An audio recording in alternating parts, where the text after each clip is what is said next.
Welcome to Short Game Long Talk, video game podcast where we play short games and talk about them for entirely too long. I am one of your hosts, Eric, joined always by my co-host, Jess. Jess, how are you? Hi, I'm good. How are you? I'm good. And our first guest of 2026 kind of strong-armed himself a bit into this episode if you're in the Discord, but he's a welcome guest. He's basically the third member of the crew. Chris, Mr. The Nerdlies. How are you, Chris? I'm always one toe in the door Yeah. about some of the episodes that you guys do. I'm just like, can I just sneak in here just for like a couple minutes? I'm just gonna sneak in here for a little while. Yeah. Hello, I'm Chris, the Nerdlies. Mr. The Nerdlies. You're Mr. The Nerdlies on content with me. Chris is always hovering over the join button when we're in the call. That's for sure. He's like, wait, I know a game they played. I want to talk about it. But yeah, so we're playing Beacon Pines, which is a game that I've had. I think I got it in a bundle. It came out in 2022. Published by Fellow Traveler, developed by Hiding Spot Games. Fellow Traveler back-to-back games last month and this month.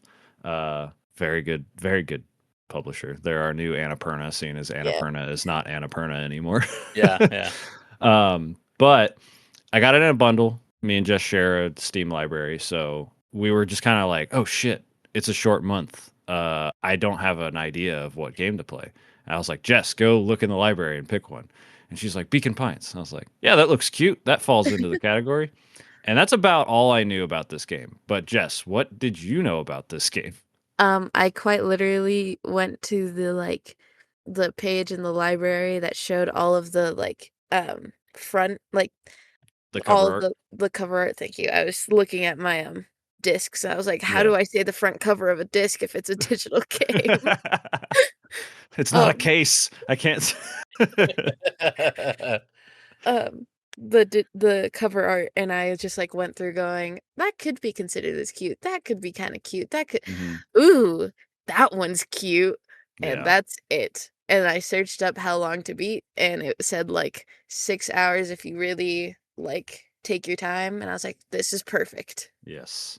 Yeah, that was the time to beat for this. Was I had never seen anything like it. It was like 5 hours for one playthrough, 6 hours for playthrough and extras, and then completionist was 6.5 hours. And I was like, whoa, that's a tight game. Like that is a tight game. And when you play it, like we'll talk about it more, it makes sense now.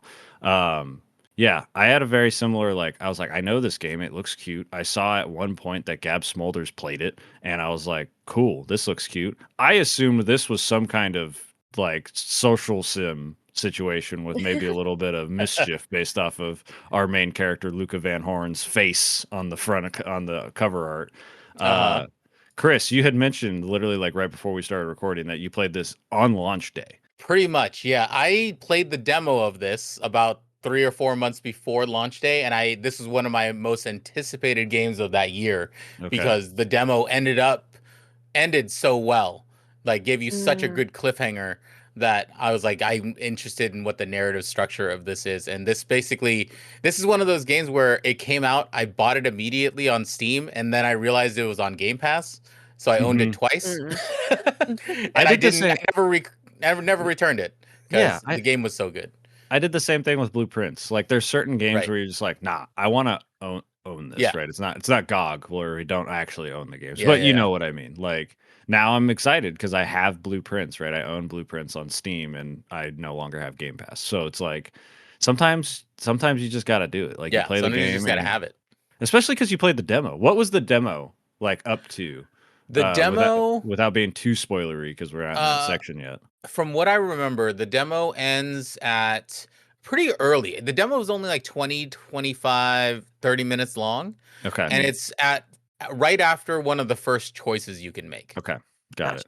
Which is a good transition into the mechanic of this game. Because if you just look at a screenshot of this game, it is just walking around, talking to people, and just interacting with a very cute, very cutesy art style. Basically, it looks like it's a book, right? I was about to say it looks like a children's book, and then I was like, wait, that is the plot. It actually is. It is you basically start for one split second, I thought this was going to turn into Inscription or something like that, because there was the game opens with a book, in a very hyper realistic looking table and book, and the book opens and then a narrator starts talking to you, which I was gonna play it just normally on my Steam Deck, and I immediately like went and got my headphones because I was like, oh, that narrator's voice is real good. Really, Uh, yeah. Yeah. but then yeah, it opens up and she kind of tells you like, hey, I'm writing this story and I need help with it. And you're like, oh, okay, cool. That seems fine. Choice based driven game, whatever. And then they this is what sucks is the name of the mechanic is Turning Point. I fucking hate that so Yeah, much I now. know it doesn't work now. No, I feel like but she would have written it differently if that was coming out now. yes, I agree. So we are going to be saying a turning point, but it's basically just a choice, right? And we get choices and charms. That's the big thing. Is we run into that's what they teach you, and the first one's really cute. And it goes to the tree of choices basically, and that's your branching paths in this game. And you get charms, and you collect those by literally exploring the world, which is Yeah. super cool. I loved that. Like It's a that. really good way to encourage the player to interact with Yes. everything in the Yes. game. Yes. Especially in a game like this where there's not a lot of mechanics, right? Like Hmm. it encourages you to and but also the other thing is like the characters are so well written, all the townsfolk are so well written Yeah. that it encourages you that way anyways. But basically to before we get into like why we love the game and everything, I just want to say that the you get the charms, you start out with three charms, and then it shows you like okay, these are your choices, and you can reverse back time and change what you say. And the first one doesn't have any effect on anything. The narrator tells you that up front, which bless, love Thank that. God. Yeah. also, also, I'm very curious, Chris. Also, if there's any patches, right? Because you played it so early. But I would Right. assume one of my favorite mechanics is the fact that they're like, when you've used the charm enough with the choices, there's a little check mark next to it, and you can no longer use Yep. that for anything. Bless. They like, they were smart about doing that. I think that was on there right at the beginning too, so that you okay, good. knew you had exhausted your choices with Yes. that. And I think that is like one of the biggest things of why this game is so fucking tight, bro. Like Yeah. six and a Yeah. half hours to completionist is crazy. And then you realize that, like, oh no, they thought of everything. Everything. Yeah. Yeah. And that's basically the game. What I just said was the game. You walk around from scene to scene, you do these little transitions. They look like little picture books for the most part because you're technically playing as our main character, Luca Van Horn, who is a deer, right? Yes, he Uh, looks like a little deer, yeah. yeah, Hmm. he's a I thought he very was a jackalope the entire time. honestly, that would have been cute too. But based off of who his grandma is, I'm Yeah. assuming deer. Here. But he is white, which is the confusing bit. That's why I always hesitated on like what he is. Hmm. Um, but yeah, you walk around, you talk to people, get on adventures, run into the big loop, right? No pun intended, is that you find the charms, find the choice points, which is what I'm going to call them now, and you make a choice that either continues progressing or hits an end. And then the narrator will talk to you and Right. be like, this can't be how it ends, blah, blah, blah, blah, blah. Then you go back to a different choice, take a different path, find a different charm, go back to that original thing, do a different choice, and you do that over and over again until you find the correct ending that you and the narrator are happy with. Is there anything I'm missing on that? I would also say that it's essentially like you're playing as a kid, right? So it's essentially a Goonies type adventure with a Stranger Things mix to it. Yeah. 100%. Because all It's of the characters are important and everyone has a different approach as to where they are within the story. mhm. So yeah, Yeah, very small cast of characters, like very, very small. There's only a few that have like almost no impact. Like, right. and even they give you a lot of insight into the world. Like the pig that sits on the chair. He The never moves, Yeah. world doesn't. building is Hmm. so good. Yeah. Yeah. Jess, Yes. what was your like going into this? I want like step by step, the opening with the book, then going into the choice points. Like what was your feeling with this game? When I started, I was like, okay, book, great, story game. This is Hmm. gonna be another. It might be another year of visual novels for Short Hell Game Long yeah. Talk. Like, let's go. And then when we got to the first charm find, I was so ecstatic. I was just running around, and like that one is very intentional on how you Hmm. find it. But I like it was such a cute animation, and I was like, "Oh, that animation's cute, the music swell in the back is super cute. Ah, I'm gonna really enjoy this." And I started at 9 this morning. Um, Basically when you said, "Hey, are you playing?" I was literally logging on to start playing. I was like, Okay. "Yep." I was wondering about that text because I messaged you this morning being like, hey, did you finish the game? And you were like, yeah, LOL. And I was like, oh, yeah, duh. Of course you finished the game. Now I'm No. realizing that you're like, oh, shit, I got caught playing the game the day of recording, which is Um, fine. That's your prerogative. Honestly, if I could do that, I would do that because yeah, that's the perfect way to do these games. Like, it is was Right. if you great. can fit them in right before, that is the hottest fucking take you can have. Like, Right. so Absolutely. take advantage of that, like, because I Yeah. sure as hell can't do that. Um, but yeah, I so the looping part, that's what I really want to hear about. Oh, that it started to get me really upset. I started getting, unfathomably angry because Hmm. once you make a choice, there's not much else you could do except for, follow along and read all Yeah. the text and stuff, but there's so many times where I was like, "Wait, no, but I don't wanna do, exactly that. I just want, a little bit, Hmm. more," but it was really fun. Yeah, and I think that frustration is important because we control Luca, but we are not Luca. Luca. Yes. Yes. We influence the story by making choices, very minor choices, one word choices specifically, Exactly. that change the entire scenario that we're in. Yeah, And then Luca responds. We're basically writing the story, which is what the narrator asked us to do, was to to do. help write the story. Not control Luca to the point Hmm. of being a hero, being successful, doing all that.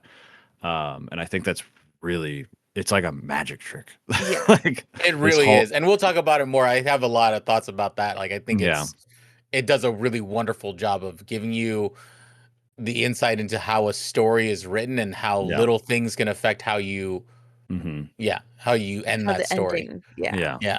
Well, do you guys have any closing thoughts before we do go into spoiler sections? Because I think we've done a very good job of holding off on talking about spoilers for I this long. just have a very funny tidbit. Hmm. 20 minutes in, I got a "the end," that's not supposed to happen, "the end, that's not supposed to how it's supposed Yeah. to end," and I was like, "Hmm, I could say I finished it in 20 minutes." Yeah. Now it's a But I real short game. Yeah. didn't, and I actually That's played through it. that is very funny. I mean, I think this year we will be playing a game that's 45 minutes long. So, Yeah. uh, I've had that one in my back pocket for a rush job that we like if we're ever like, oh shit, it's Florence. If you've ever heard of that one, Chris, I don't think I've heard that one. it's 45 minutes long, That's like, and funny. that's the whole game, and it's like brutal apparently, but like cute Oh, also at the same time. okay. So I'm like, it's that one's in my back pocket for like, okay, we need an episode. We have like no time. We're super busy, whatever. It's probably gonna be like the month that she graduates or something from college, Right. where it'll be like, can we get 45 minutes? Just She plays it right before the graduation ceremony. yeah, yeah, yeah, exactly. Chris, did you have anything else you wanted to add before we go into spoilers?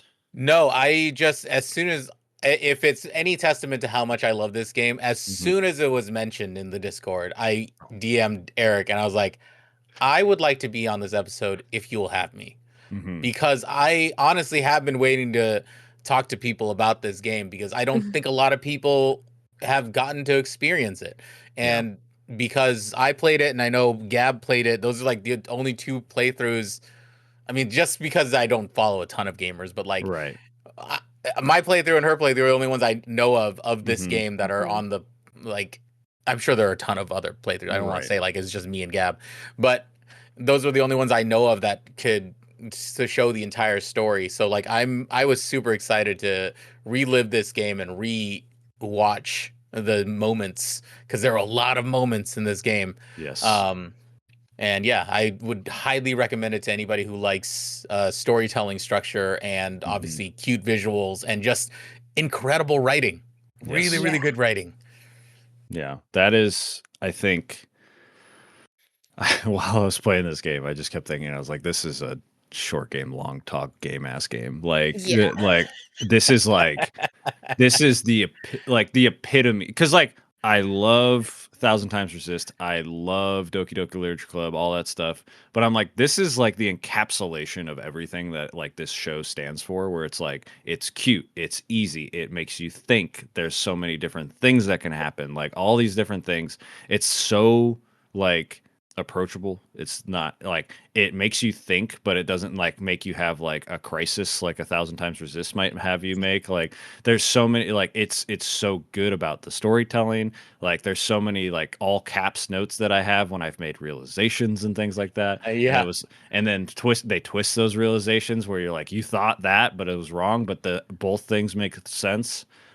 But basically I the literally had a realization today as I was rewatching my playthrough oh that I hell yes. didn't get to see, like notice at all during my playthrough. Yes, right. Because that's what happens when you stream is you miss stuff. Yeah. Like, yeah. And yeah, the pitch, if you're still here, like, I don't know, 30 minutes in, which got good job us. Like this is I didn't think we'd be able to talk for 30 minutes without going straight into the story stuff. Yeah. If you're still here, the way I've been pitching this is that it's a cute animal game with like Lynchian vibes. And it's like I cannot express how accurate like Twin Peaks this is. Like it is there's a reason it's like Beacon Pines, Twin Peaks. Like there's like it is like there's even two on the cover, there's on the Beacon Pines sign, there's two trees. Like there's the twin things. Like it feels so Lynchian to the point that I was like, what is this game? And then yeah, that's basically it. Like I can't think of anything else to sell this game on without spoiling the hell out of Yeah. it. Yeah. So if you're still listening, go play it because it'll take you 6 hours, get a really good story, and then you can come back and listen to people talk about it. Like Chris said, there's not a lot of people talking about it, and I will gladly put this game on the SGLT back and just Yeah. shout it from the rooftops because little spoilers. This is going to be a very, very difficult game to beat for Yeah. like even if there's a game I like more, this game feels so much like a short game long talk, like mascot game kind of Right. thing. And that's usually how we end up deciding these games at this point. So, but yeah, I'm cool to go in the spoilers. You guys cool to go into spoilers? I'm Yep. ready. Okay. So this is, just to start spoilers off again, last warning. I've mentioned before my dad passed away. And so whenever that gets brought up, it was over a decade ago at this point. So I'm it's something I can handle fairly well. But whenever it gets brought up in a story, I'm always like, oh, I'm in danger. And what are the first fucking lines of this Yep. game? Luca Van Horn like going to his dad who died 6 years ago, and Luca just turned 12, and he says, I can't believe you've been gone longer than I had you in my life, which is something I think about all the time that I haven't experienced this yet. And I was like, this kid's experiencing that at 12. And I was like, oh, I'm so in danger. And spoilers for the future. It's important that his dad is dead and all that. I was shocked how little it actually mattered. Like, Yeah. Yeah. because of how it's like it lures you into thinking this is going to be a really big deal, which it technically is. It But is there's for relationship purposes, right. but it isn't for the narrative. Yes, Yeah. which was Right. shocking because Yeah. you think that's the first line of the game. You think it's going to be so important. Yeah. And yeah, I thought that was and then like what do they hit you with immediately after that? Oh yeah, his mom's been missing for Yes. For 6 for months. yeah, I was like, can this kid catch a fucking break Yeah, like exactly. immediately? Oh my god, yeah. Like I could not believe. I was like, what game is this? Like I thought this was going to be cute, and then this kid's got two dead parents basically. Like I'm assuming the mom was Right. dead. Yeah. Yeah, and then they introduced that time loop system that we've already gone into. Very like he's living with his grandma. It is kind of revealed early on with his best friend Rolo, who I'm assuming is like a lion, cat, bobcat, He's like a something. big, just a big tabby cat or like a long-haired Yeah, cat. yeah. It And kind of looks like he's just like a big fluffy orange cat, which makes yes, Yeah. more sense for his personality because he is very that Yeah. is true. like laissez-faire and fun. That is true. Yeah, and then they introduce that, and then you basically, you go like Chris said, Goonies is a perfect example. Yep. Goonies, Stand by Me, like just kids getting up to literally like Gran says like, "Okay, don't get into trouble with Rolo," and then your first objective is to get into trouble with Rolo, is what it Yeah. says. And I was like, "Oh yeah, we're in for a good time here." Um, Jess, how was your like first 15 minutes with this game that you did like I don't know what was it? Probably at 9 o'clock this morning. Yeah. Hold on. Sorry. I'm like really sneezy right now. Oh, you're good. Um, I was also just like shocked by the like character design because like I knew it was gonna be cute, but the fact that it's translated so well immediately in like Yeah. from the art that's on like any key art to in the game was nuts. And then also they introducing like they force you to naturally discover the first charm, which is Yes. when you leave the where your dad is buried and you walk through some dandelions and you're like, oh, that's cool. They're kicking up. And then obviously you're going to run through them because you like that's Yep. super fun. And then you sneeze and then you get tickle, which is the first charm you get. And I was like, Yep. holy shit, that's good game design, man. That's good stuff. Yeah. Um, but yeah, Jess, Yes. first 15 Uh, minutes, first 15, 20 minutes. I was enjoying it so much. I would like the ambiance was really nice of like the music, and I know I'm always the one who is like hyper fixated on the music, but God, I love the soundtrack. It's Um, so important. The music is so, there's a yeah, scene later in this game that I like my jaw dropped when the music hit. And I was like, "Oh my god, I can't yeah. wait to get to that." Um, but no, I was having so much fun, and I'm currently doing a theater thing where my character is like really just set on doing some video games and nothing else. And my roommate came over and was like, it's just like your character." I was like, "I know," but I mean, You're uh, you're what's it called? You're Daniel Day-Lewis in it. You're Yeah. just yeah, you're Method method. acting. I was like, "What the fuck is that word?" Yeah, method acting. Jess is just yeah, gonna lock in. So funny. We're but gonna get 3 episodes of SGLT in 1 month now. um, but what's it called? I was just having the best time exploring that house too. Oh yeah. Um, and I wanted to go in those locked rooms so bad. I was I like, "I'm a know. little delinquent. Let me in there. I'll Yes. break down a door. Let me in." Oh yeah. Um, but yeah, I was just fucking tearing it up, and I don't know. It was super fun. Like I don't sorry, hold on, I'm gonna sneeze again. No, you're good. Chris, how was it watching your VOD back for this? Like the beginning bits. Like what did you remember? Like how much like percentage wise do you think you remembered from the I game? think as And soon as I started watching again, I kind of remembered about 60% of the mhm. game. Because Okay. I remember the big story beats that I was very interested in, and I remember the characterizations that because obviously when you're streaming, you get to read the characters as how you would read them, right? Right. So, the surprises were all still there, and like I was watching, kind of like thinking whether I at the time predicted some of this stuff, and I didn't. So Mhm. there was a lot of surprises in there from when I first played that I get to, as a person now, 3.5 years removed from when I played it. Like Mhm. I knew that this was coming, but I could see how it never occurred to me that this was coming about Right. certain characters.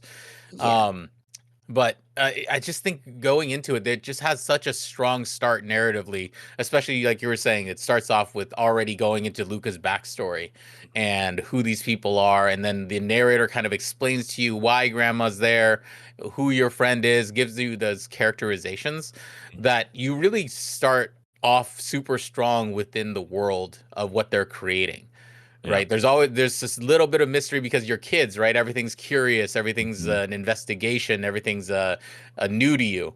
So, Right. and you're a gamer who is just new to the game, so you're discovering it along with them. So there's a little Mhm. bit of a joy and like synchronicity between those Yeah. two things. So I think that it just got you, like, right at the beginning, it gets you into the narrative super quickly, and you understand how these branches work. All of us have played games with like narrative trees. Mhm. Like Yeah. everyone's seen Detroit Become Human. They played games like this. I read a ton of Choose Your Own Adventure, and that's what I Mhm. always likened to when I first started playing this game. Was Mhm. it's a Choose Your Own Adventure book, but you're playing it Mhm. instead Mhm. and getting the visual of it. So Yeah. I loved it. I thought it was really cool to revisit it at this point to see like how I feel about those characters now, and they're just as like vivid as they were when I was playing it. Yeah, I think what you brought up about characterization, like I can't think of a game where you play as a kid that they are able to establish so Yes. much character in a child, a 12-year-old Yes. kid, immediately like that. Because Yeah. normally you take over the kid and it's like it's very basic, simple. Even if they've had a tough childhood, whatever, it's blank slate kind of thing. They're like, no, Luca lost a parent. He lost a second parent 6 months ago. He's living with a grandma that he doesn't really know. Like he's got a best friend. This is his town that he lives in. He doesn't leave there. Like there's so much stuff that they pack into this game that then makes sense. Like there's never a time. There was not once where I was like, why did Luca do that? I'm like, of course Luca did Yeah. that. It Yeah. made I think sense. that's the big thing I think about all this whole game is why and why I love it is because these characters are so solid in how they Hmm. wrote them. They wrote them like you were saying the game is tight. Everything is so tight.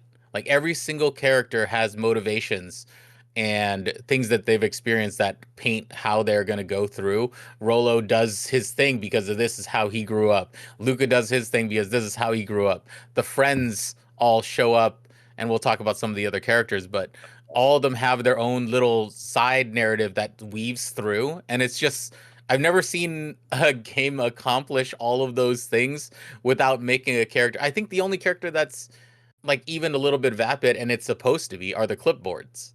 Oh yeah, Yeah. except a couple of them. Except a Like couple of them. Yeah. they even yeah, that was crazy. Yeah. It is like going on the wiki. There's only like I don't know, like three that don't even have like character arts because Right. probably people didn't think they were a big enough deal. But like they do have like moments Right. that are really important. And I pulled up the character thing because I was like, there's a lot of characters, and I'm gonna forget a lot of their names. Yeah, But yeah. uh, I would need a character sheet for all of them. yeah. What I do like really admire is like for the kids, usually in video games and in most media, you see the trope of like most of the kids are just the same thing copy and pasted with like a Yeah. different art style. But like all of the kids in the game were completely like their own person with like their Yeah. own like thoughts and feelings. Like it wasn't like, oh yeah, this is just a group of ragtag kids. Like it was quite literally like every kid is their own person and like Mhm. has their own thoughts and ideas. And it's like, Mhm. it's just so nice. Yeah, and I'm looking right now because I mentioned that there was some that didn't have like a ton of characterization. There was 9 characters that were created and designed by backers. They paid $500 to help design Oh, a town cool. character. So that's why they're there, but they're not like Mm. super important. But they are though, because one of them is Griffin, and Griffin Yeah. has like a Yeah. little like those characters that you interact with for like one of the little side quests are most of those characters, I think. And man, just a side note, talking about the backers, that is the most Kickstart backers I have ever Ever seen seen. from a video Oh, game. really? It, I haven't even it looked. like in the credits, it just goes, man. It Oh, just wow. goes forever. And I was like, I was sitting there, I was like, oh my God. Like, I've never seen this many backers in a game, and I'm sure there's some out there that, like I know like Shovel Knight was, one of the Right. most backed games of all time, but I was like, how have I not heard of this game more when there's this many backers and the game turned out this well? Yeah. So I was just shocked, but I'm at a branching path here of where we should go next. So I I turn to you guys. I would like to just say, like, what was your reaction to the first ending of the game? The Because first I know ending. when I got to the first ending, which I think Mhm. my first ending was um being oh, it wasn't being cornered in the treehouse, it was before that. It was I think With just getting the caught yes, in Yes. the thing by yourself. right. Like I was like, Bro, we're whoa, really hold on. going, We got to back up. There's yeah, a moment in that scene like that gets you separated from Rolo yeah, or before like where you find a dead body. yep, yeah, Yeah. Like in that area. It's insane. Well, actually that's one of the branching paths, but like I was like there's art of cute Luca Van Horn holding a rotting Yep. Dead arm. hand. Yeah. Yeah. If And that's that's not what your slimy hand holding my hand. and Yep. that's where I was like, "Oh fuck, what is this game?" That was where it immediately was like, I thought maybe there would be like a cute murder mystery kind of thing. No. Full on dead, decrepit, decaying, Decaying body. slimy body. Yeah. It's full But on a conspiracy mhm, that you're trying to solve. it was Yep. insane. But yeah, you were saying that like you go to basically Beacon Pines that we find out through discussions and talking with people is a town that was once thriving because of the Valentine family, and they made basically like a miracle grow fertilizer that helped the town thrive. And then at some point there was what was called the foul harvest, and the foul Yes. harvest caused everybody's crops to die. It took everyone. This is all stuff you find out within basically from your starting point of talking to Gran and then going into the city, the town, and talking to everybody. You get this information basically, and then they all like this corporation, which I can't remember off the top of Perennial my harvest. perennial harvest, comes in and says, "Hey, we will fix the town for you. We're going to take everyone out of Beacon Pines. You guys will all stay in like a big hotel for like several days. It's not even a week. It's like Yeah. several days." And they're like, "We'll clean it all up, and then you guys can move back in." And since then, Valentine Corporation has basically plummeted, and Perennial Harvest has moved in to be the new provider of this farm town. And basically, no one goes in or out. That's why there's a character who is a fucking all star that just moved Mhm. in. And it's rare that that happens. Yes. So that's basically the setting we're in. So then, what leads us to where Chris is talking about, where we don't have the correct charm to choose during our choice point to get Rolo to come with us to the abandoned Valentine like factory is where we get, that's where we get like attacked by a dude in a yellow suit, Yeah. and then the game just ends, right? Yeah. So Jess, That's what that was where you that's where said you had, I was like, "Oh, okay. I could just," and then because it said "the end," and I was like, "Damn, what did I miss?" And then yeah, the Yeah. Yeah. narrator continued saying, "But that's not how it's supposed to end." I was like, oh, this is where I can go back." yes. Yeah.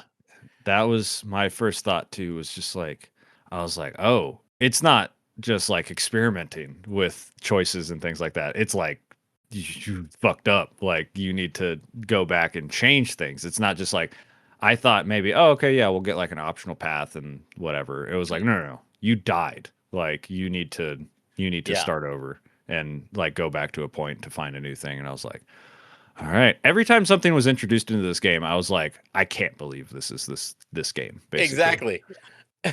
I could not believe how much stuff they did with so little. Like there was not a lot, like we've went over the mechanics. We described the game, the mechanics Mhm. and everything in 30 minutes. And the fact that they did so much and it all made sense and it wasn't like the overarching It's never narratively jarring mhm, to go e- to a certain thing. And that's the even beauty of it is like I think this is the thing I want to stress to people who like love this game. I think the best part about this game is that the way that this narrative reads throughout, like whenever you make a choice, you never see where it's going until you get there. yes. And I 100%. love that about this game. There's the endings don't feel like they're coming up. Yeah. Which No. is why they're always so shocking. Yes. And I think that first one, to your point, Chris, is very important to be Yes. like, it's so early. And just to your point, you were like, this happened in 20 minutes. Yeah. Like, you get there and you're like, of course, whatever I choose is going to be fine. Like, it's the only thing I have. I'm going to choose this and we're going to be fine. Like, all I have is this one choice and we'll be all right. And then you die and the game's like, the end. And you're like, oh, there are stakes to Yeah. some of these choices. Like, of course, you would think, oh yeah, it's a cute little Goonies story. Like, we're gonna get through it, and like maybe it's not the best, but like but then no, you die. Like that's No. the end.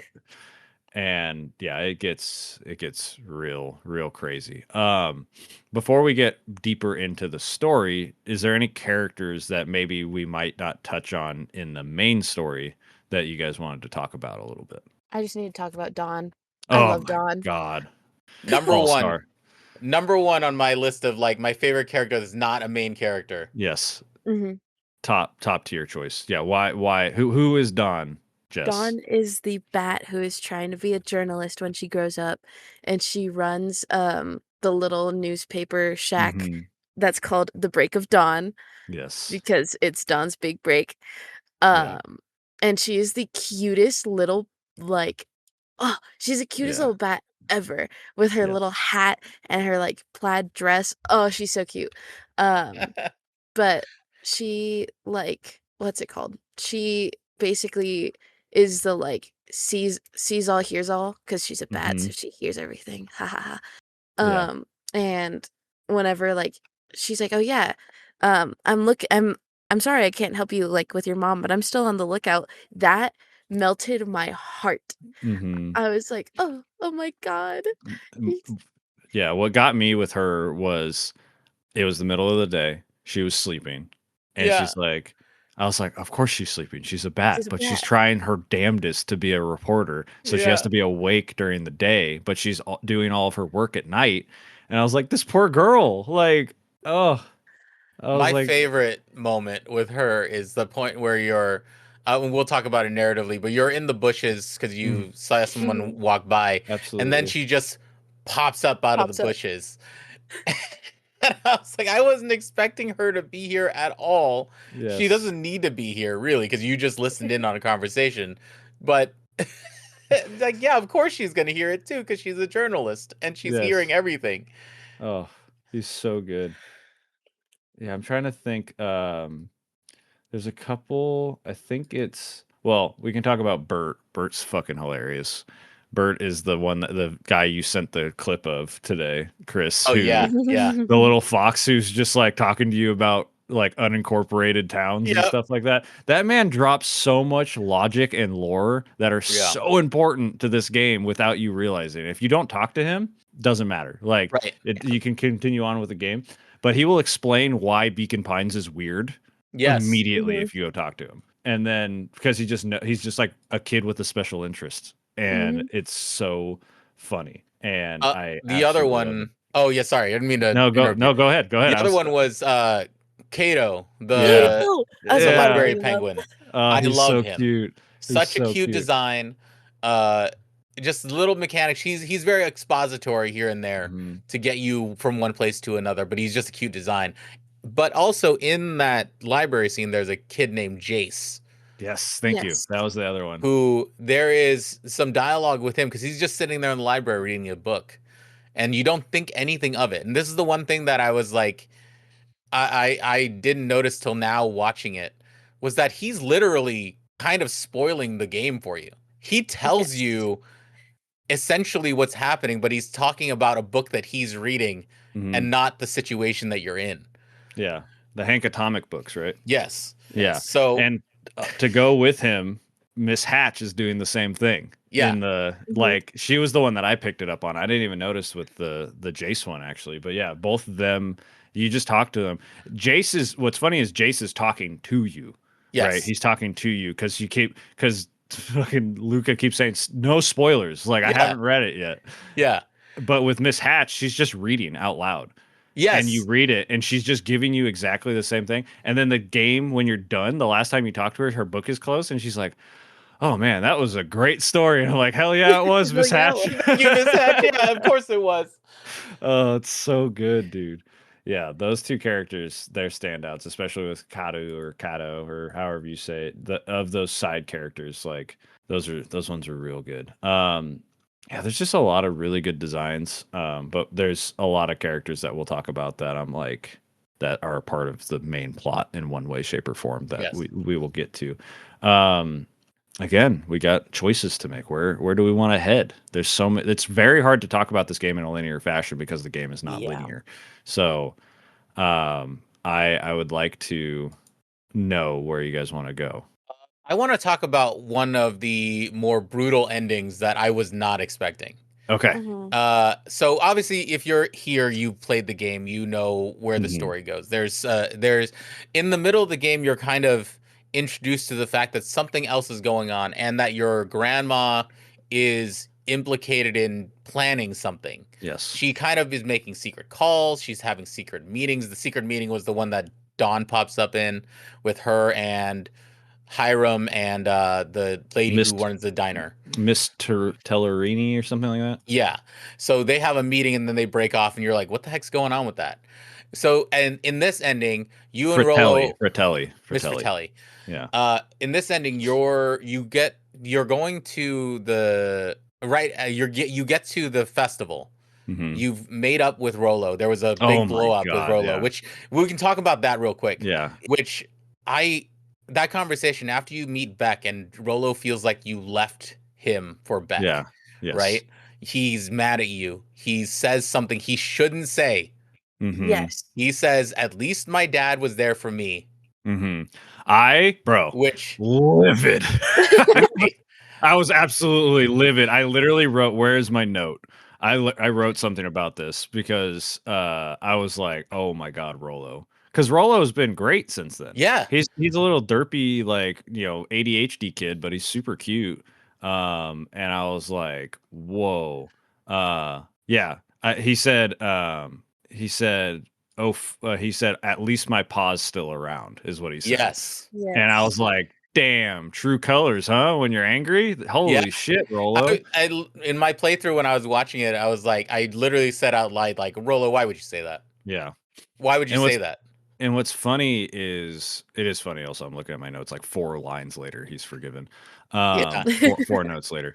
But it's because you have the choice that that's at least in my situation, I had the option of staying in with Beck or right, going straight Mhm. away. exactly. And the option is that the staying with Beck, who we haven't talked about. Beck is a fucking Oh, all-star. Awesome I character. love We'll talk her. about them right Mhm. after this. Yeah, Yeah, but basically you get to stay with Beck because it's raining, or what you say clears the sky and you guys can go right away to Rolo. And then in that right. situation, because you're on time, Rolo is like, "Oh, yeah, if he's cool with Beck, like I'm cool with Yeah, Beck." Like, but it's because he waited, he went back to the home yep. to check and everything like that. Like there's this whole other story that happened without us.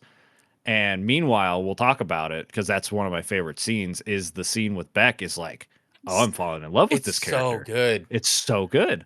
Yeah. But you were saying about the Oh whole, yeah. he's basically like So shitting on like the fact that your dad is dead. yeah, exactly. And then you spend the entire next day pissed off at Rolo. You don't do Hmm. Yeah. anything. You're just pissed off in your room. Yep. But then you have this great conversation with your grandma, Hmm. and you understand why you're friends, why you love this person, and that sometimes people hurt people, right? That Yep. sort of thing. Mhm. So you go to the spring or whatever festival it's called, the Harvest Festival, and you show up, you talk to Rolo, you basically both apologize to each other. Hmm. He makes a big apology. You apologize. Then you go to the treehouse to go hang out, Yeah. and all of a sudden he's like, "Oh, I'll hand you this note that your grandma gave me. I'm not sure why she gave it to me. She just told you to read it." And Yeah. it's this like it's basically like a goodbye message. Yeah. And Yeah. you're like, "What the hell is this? This is a narrative shift a little Yeah. bit, you know?" Yeah. You go up, you hang out in the treehouse, then an explosion goes off. Hmm. And Mhm. you're like, "What the hell is that?" And your screen just gets wiped with ice. Yes. Yeah. That was the most jarring ending to me. Was Yes. your screen all of a sudden you're just hanging out, you've made up with your best friend. You're in a safe like chill environment, Hmm. pardon the pun. Yeah. Like you're in like a safe environment with a loved person that you've just made up with, and you're making plans to like do whatever else is next, and Right. then everything freezes over. And I'm Yeah. just like, what the hell just Just happened? happened. Yeah. Yeah. I just saw a note. And because we're talking about time Yeah. loops and all that, right? Yeah, yeah, It's because I'm trying to remember when I got that because I can see where my note is because it says, "Oh fuck Rolo." Like that's crazy that you just said that. yeah. Um but oh, the line that Grand says that gets you to like kind of figure things out is like she says like no time for fractured friendships kind of thing like that. Like Right, she's like, "No, right. just go do it." Oh yeah, another thing that I saw on accident as a during that scene is because you do a scavenger hunt Mhm. to Yeah. find Rolo. And I didn't know where to go at one point. So I was just like talking to people and I talked to Griffin, but I Yeah. talked to him early. And so he talks to you like you have talked to Rolo. And Luke is like, "What are you talking about?" He's like, "Oh, nothing, nothing." Like, Oh, so if you go out of order, they have unique dialogue to be like, that's "Oh, no, really you're not supposed funny. to be here yet." Like, it That's was, really funny. yeah. But okay, yeah. So based off of my all caps the big chill question mark exclamation point, I'm assuming that was the first time I encountered the big chill that happened.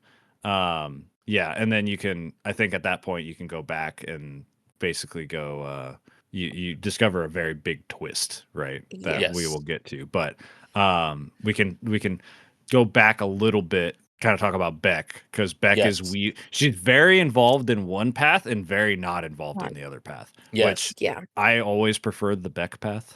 Beck was Absolutely. Beck was definitely, I think, my favorite like main character. Oh, yeah. She is a cute little uh black cat with a two moms, which is always great. Yep. When And I Representation, baby. when yeah, I heard "my mom's," I went, "What? yeah. Oh." And I could say her albino ferret mother, Ilona, can Hmm. get it. Mm. She when she showed up on my she is striking compared to everyone else in this Yeah. game. She is like so she is drawn, like everyone in this game looks good, right? Whether they're supposed to be deemed Yeah. attractive or anything like that. She is like strikingly, her and the heiress are like strikingly attractive, Oh, like Yeah. on Eris. purpose. Oh. Yeah. When they show up, you're like, "Oh, you guys are supposed to be hot." Like it is crazy. I'll And then borrow a saying from Dan from Game Grumps. I yeah. don't I don't give no not I don't want to hear any of this furry bullshit. I don't care Yeah. who you are. That's hot. Yes, exactly. And then Nellie, her wife, her partner is also very, very cute. Who's a little gerbil apparently, which I Hmm. didn't know. I couldn't peg that as like I was Mhm. like I thought it was a squirrel of some I kind, would have but thought squirrel too. and like until right now I thought Alona was another cat, but I it's a albino ferret is what the wiki is saying, and I'll go with that. Apparently they have heights. She's 5'6". Did not know that. Oh. But yeah, so those are her parents.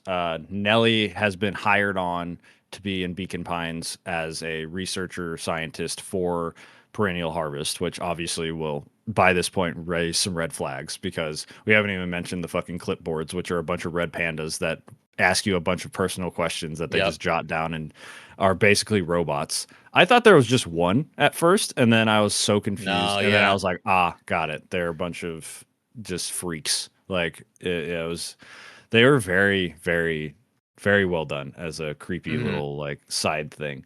For the most part, pretty harmless though, Yeah. which For was the most nice. They're definitely just drones. Like Yeah, there's just a lot of them, but they don't do anything. yeah. And so basically, yeah, you run into Beck, and she does classic like little kids thing. Basically, best way to become friends with a little kid is basically saying, "Hey, we're friends. Pretend to be friends because my parents want me to have friends, right?" And so she like goes to her parents and says, she goes to her moms and it's like, "Hey, this is my friend Luca. We're gonna go do whatever." And Yep. like, and Luca full on like plays into it perfectly, and I'm like, damn, that's really well written like kid dialogue, because that is exactly what like a 10 to 12-year-old would do in this situation. Oh, yeah. And then because you've been able to explore, you're not locked off to anywhere in the No. game, which honestly Hmm. I didn't even know there was the southern part of the map Hmm. for a while. And I missed some stuff, so I had to go back. But basically, if you go all the way to the Valentine estate, it's completely blocked off, and then you can see that there's like a side house, and you're like, oh, that's weird. Luca comments on the fact that you can't get in, and then you go with Beck, and she's like, oh yeah, let me go take you to where we're living, and it turns out that she's living on the Valentine estate, and again, you're like, as a player, you're like, red flags. Holy shit, what the Yeah. fuck? Like, Yeah. why are your parents here? Why are they, scientists and all this stuff? And especially because we didn't mention the dead body we found was a chief engineer, Hmm. science officer for the Pretty Perennial much the Harvest. exact title, right? Yes, exact title Yeah. that that Beck's mom is now in, which does come into play later. But yeah, that's Beck. she is a very cool like city kid, basically, come to a town where she's bored. But apparently her moms move around a lot, and so she never really she's like she basically mentions she like lives out of boxes, and she's like I never Mm. really even have time to unpack stuff. But she's very cute, and she's very like actually emotional about certain things because she does like you if you go into when you go in her room when it's raining and you're hanging out and have dinner and stuff. um that's where you go and say like you see these flowers on the floor, and they're from like her old school and Yeah, her sports team. What's right? I I believe thought it so. was Yeah. just at school, but Okay. But basically she kept them, and she's like, "Oh, it's not a big deal." But it's like, yeah, clearly she kept them. But I want to hear Jess. This Beck feels like a very Jess character. yes! I saw her in the cover art and I was like, "Ooh, I wonder where I'm gonna like when I'm gonna meet her." Uh-huh. And I was down in the southern part of the map just hanging out, kicking the watermelon. Oh Um yeah. and that's when she came up and did the 12-year-old spiel. Yeah. And I was like, "Oh, it's the one I've been waiting for." Hmm. Um Where uh have you been all my life? Your and design is so good. your design is made for me. Hmm. But, what's it called? So we go through and I initially didn't even say like, "Oh yeah, the clouds broke and we went off and hung out with Rolo." I was like, "Nope, we are having a cozy day Yep. inside." Same. Yeah, Um that's what I chose that first as well.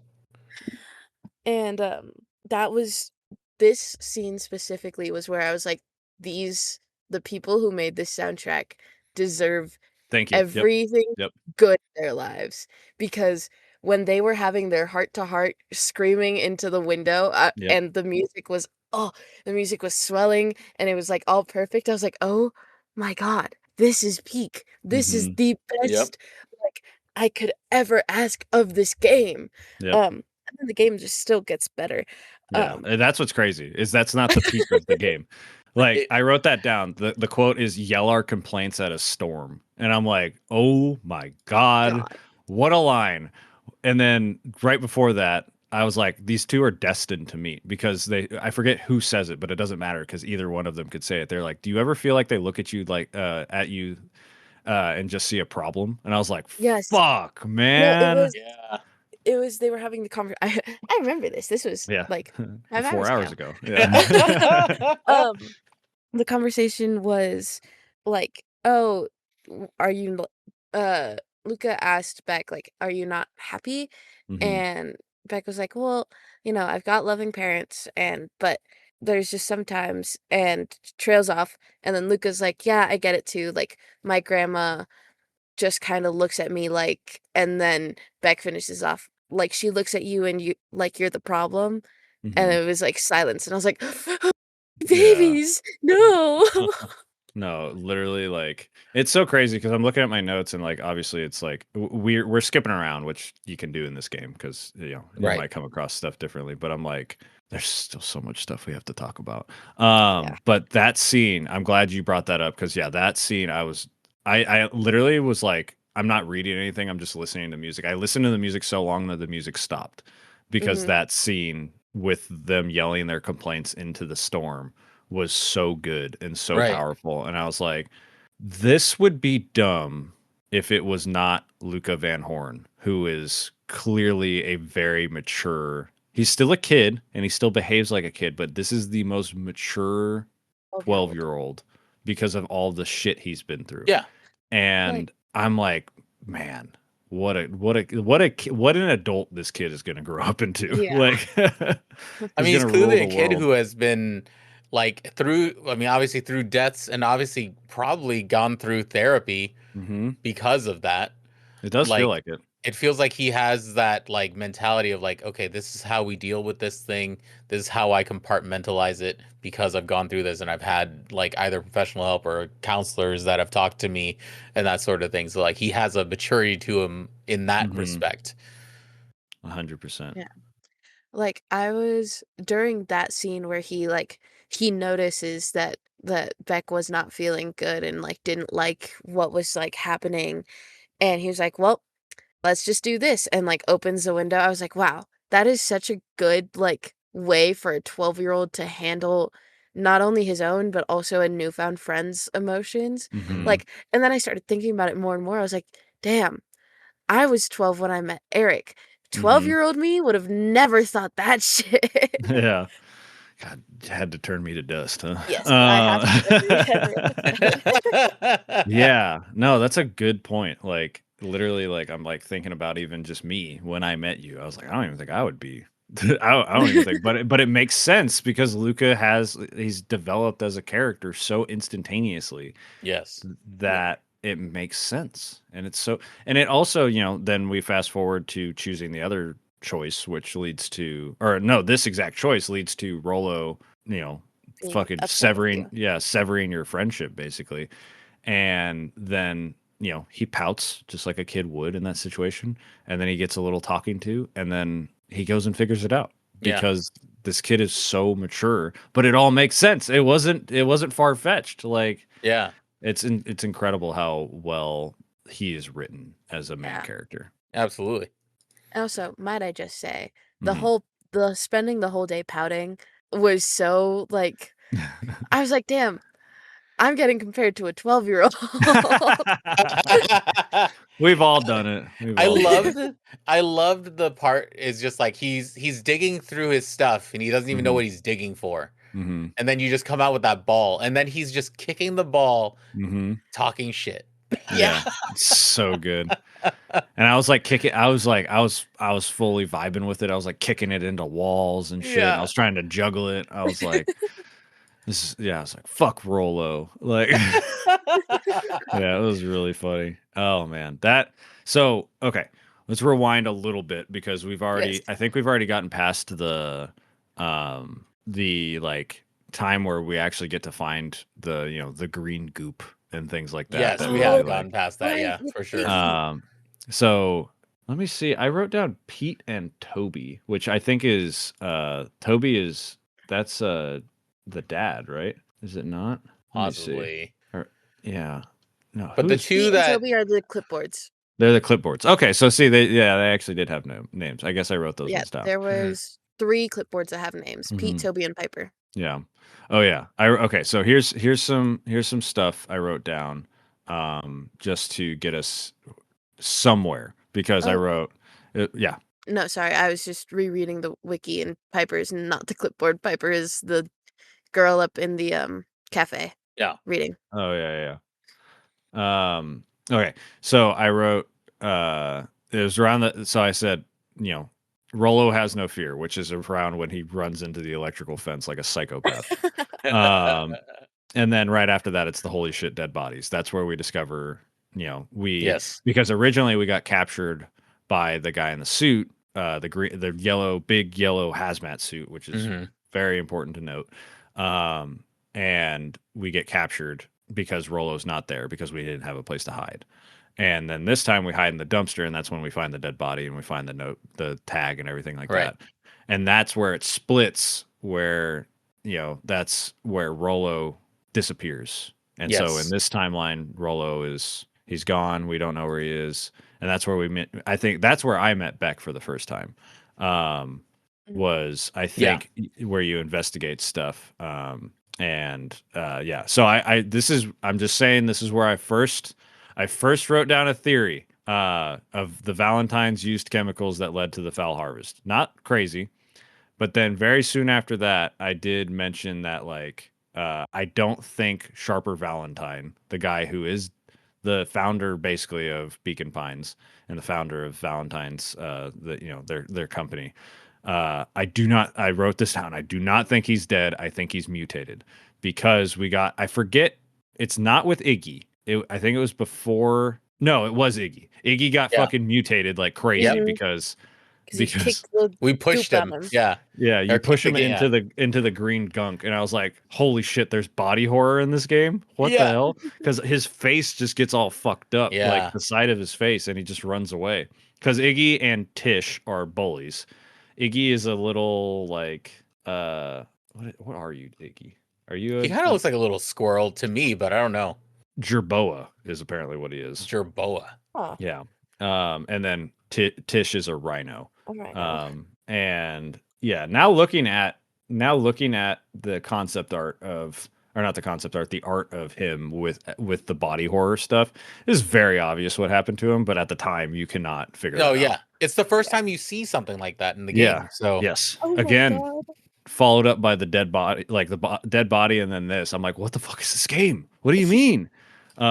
And yeah, that's where you meet Beck for the first time, and she's like an instant homie to you. Like I was like, hell yeah, immediately, like she's ride or die. yeah, And that's what sucked about, you go back, you have these moments with her, and then you go back and she doesn't know you in certain timelines, and you're like, oh yeah, no, Beck, no. Uh and so yeah, that's when you wake up to Operation Spark Plug, which we mentioned, which is where we find out with Dawn, where she kind of just pops up out of the yep, bush after, yep, and I was like, "Holy shit, Dawn! Hell yeah, you're working right now." And then we didn't mention there's two little like side things that basically are a part of the completionist process, which is the memories that you can do, yes, which is the fishing chair where you have a memory flashback with your dad where based on how many charms you have you can fish out random items and he comments on stuff. yeah. Just sent a jerboa in the chat. Oh my god, yep, Look that at looks him. that looks like Iggy. Oh, yeah, that's um Iggy. Everybody look up a jerboa, it's very cute. J E And R B O A. yes, JERBOA. yes, there you go. Thank you, Chris. He's such a professional. That's why we bring him around. And so, yeah, you have the fishing one where he comments on, because you just use random junk basically as fishing bait Right. and pull up stuff. And it's done really well in a sense where, like, the later on in the game, the more kind of lore your dad drops in these Mhm. moments.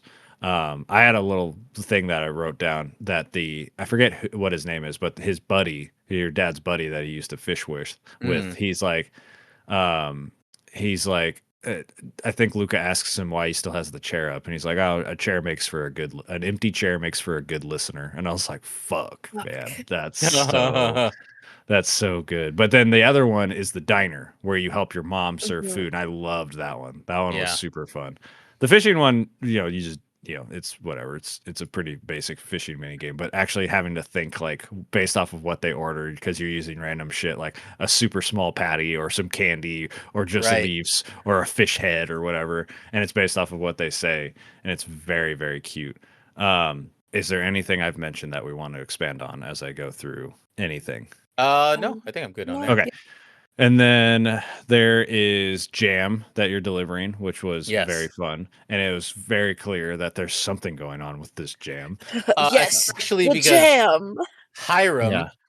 Hiram. is so he has no discrepancy or like He's, discernment of values. He just kind of is a very nervous person. yeah. So Oh my God. He he's reminds what me of he's Chucky's dad from from oh Rugrats, yeah, yeah, yeah, basically. yeah. Yeah. That's why I just kept picturing. It's so funny. He's that nervous person that if you hand him something, he'll loudly be like, "Oh yes, the business item that I requested from you." Yeah. Oh my God, he's so funny. Oh my God, I just remembered our little buddy. What the fuck was his name? Is it Bert?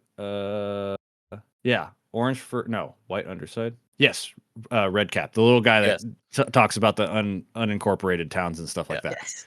He drops the biggest fucking hint if you talk to him. He just says casually, "Almanacs aren't that useful around here." And I was like, "This is a farming town. What do you mean? What do you Yeah. mean an almanac isn't useful around here?" And I was like, "Oh my God, dude.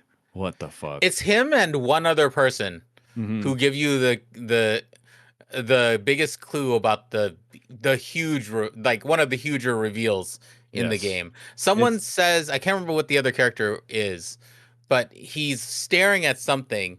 I think it's like a stump uh or a rock or something. Like he's like that's not in the right spot. oh, is it the guy that's trying to catch bugs the whole I game? think so. I think Let it me see might if be I can that find because his they're name. like, I don't think that this stump was supposed to be here or is supposed to be here. I don't remember it being here.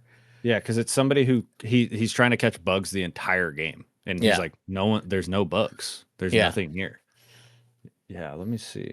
Oh, man, no, there's like so many characters that don't have a I'm like clicking around randomly because they don't have character Pictures. art. Yeah, on here for whatever reason. Um, let's see. No, this is maybe it's Joey. Yeah. Yes, Joey is the one. He's apparently occasionally scared by bugs, but he spends a significant amount of time hunting for them. um, yeah, that stuff. And those are completely optional. You don't get a charm, you don't Right. get nothing. There's Mm. no reason to talk to them, but that almanacs aren't that useful around here was like alarm bells. Hmm. It was crazy. And then my first thought, so we haven't talked about this guy, but Gus Valentine, the mayor of, Yes. I thought almost immediately, based off the man's just vibe and the fact that he's a Valentine, I was like, that's the guy in the yellow suit for sure. Like, for whatever reason, I thought that was Mm. him for, but obviously we'll find out. It's not him. It Gus is completely innocent. He does not want to be where he is. He's a Yeah. very sad character. Um, yeah, he's a dog. He's an overweight dog who just does not want to do anything. But I think he's actually gives a shit about gardening. Like that's it. Yeah. Yeah. um, okay, and then oh yeah, I think we spy. Yeah, we spy on somebody in the yellow suit, and the yellow suit is trying to stop William Kerr, who is a hyena, who is the head of Perennial Harvest, who is the Mm. main antagonist that we deal with for most of the game.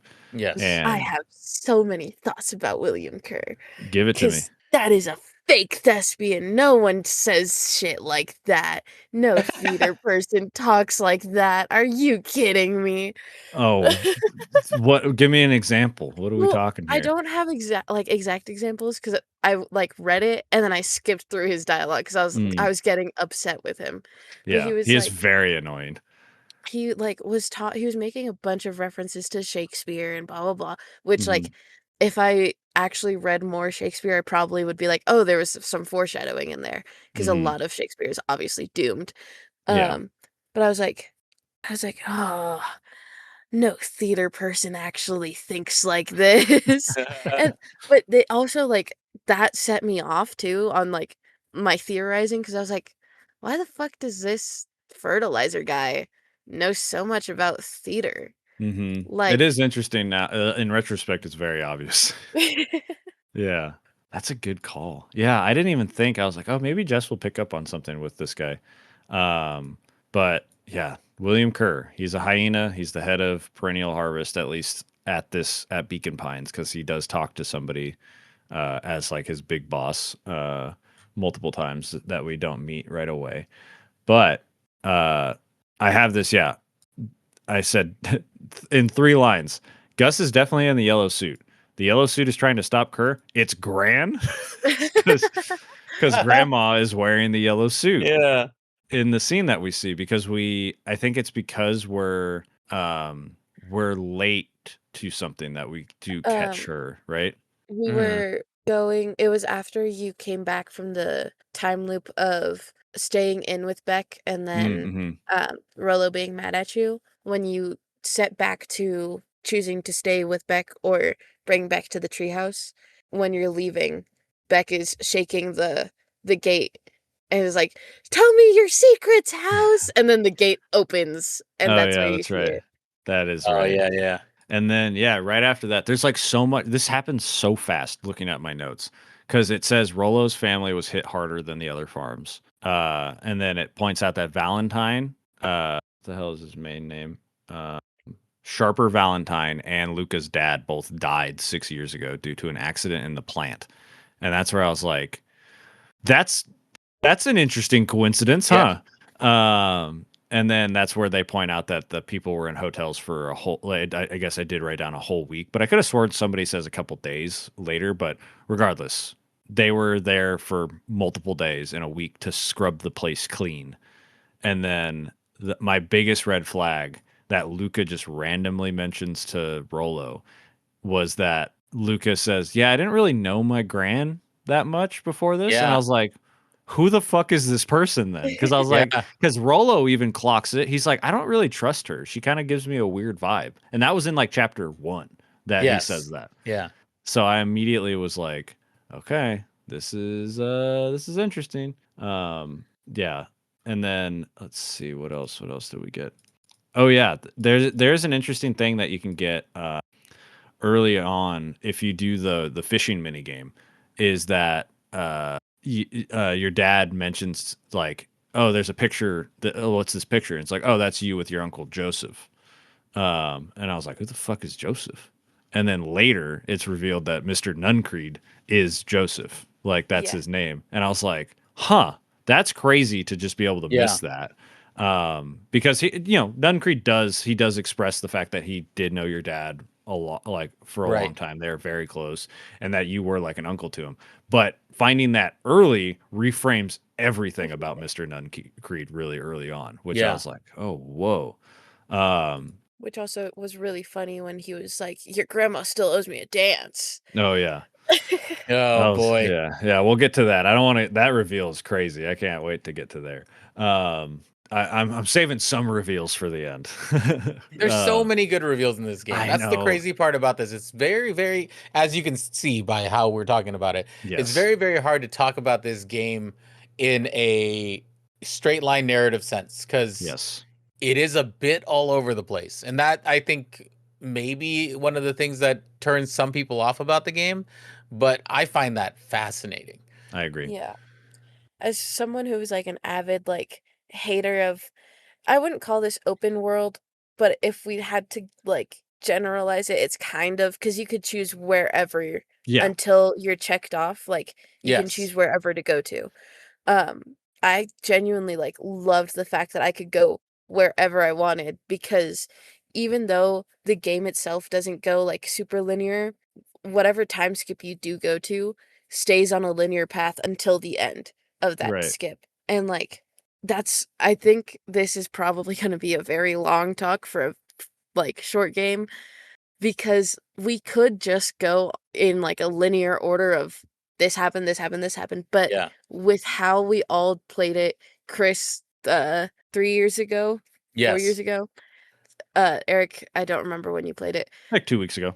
2 weeks ago, and then me today, we all played it all Yeah. so differently that like it's also easy to just be like, oh yeah, this is when that happened because right before that, this happened Right. because it's also interconnected and also you can't see my hands because I don't have my webcam on, and also this is a podcast. Right. But like, A traditional podcast. We're not one of them video podcasts like the yeah, Content Mill. like the content now. Ugh. Well, those weirdos over there. Yeah, got to make sure you look good and stuff before to pay attention to my lighting. Yeah, no. But it branches out. Huh. It's hard not to say. It's hard not to say. I don't know where I'm going with this, but it's a really good like way that they set up the storyline with even though it's all over the place, it's also super linear, which is such a weird contrarian sentence to say. No, Well, no, I agree too. Like, I think it's really important to be like, the way this game, it it gives you a ton of. It's basically like it's two funnels basically, right? Mhm. It funnels you in one direction, and then it funnels you like it lets you sit in that middle section and kind of go wherever you want and find out stuff that you want, and then it does get you back into that linear path that you were always going to get there, but your path, the way you got there, is completely different for everyone else. yeah. Like, we all did stuff in different orders, I'm sure, and that's what causes it to be so unique. But man, yeah, it's a really really impressive thing that I do also want to point out that I did write really early on, or at least midway through this game. Take notes, expelled. This is how you do time loops. Yeah.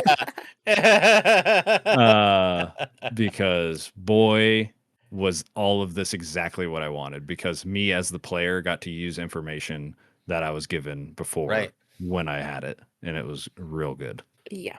Oh man. Okay. And then let's see. Yeah.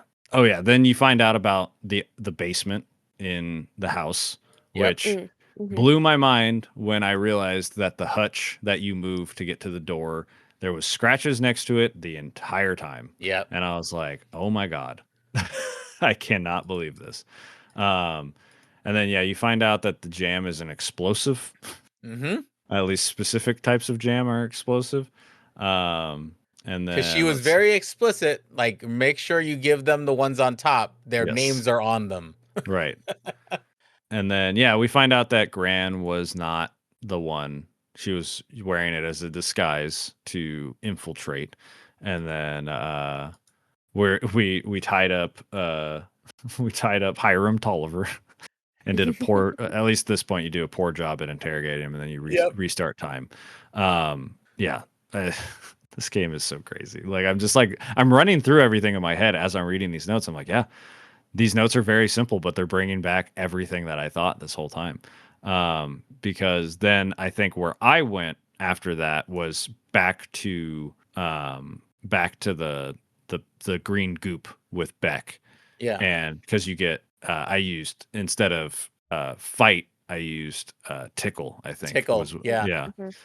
which then leads to Tish getting tickled a bunch and then running away.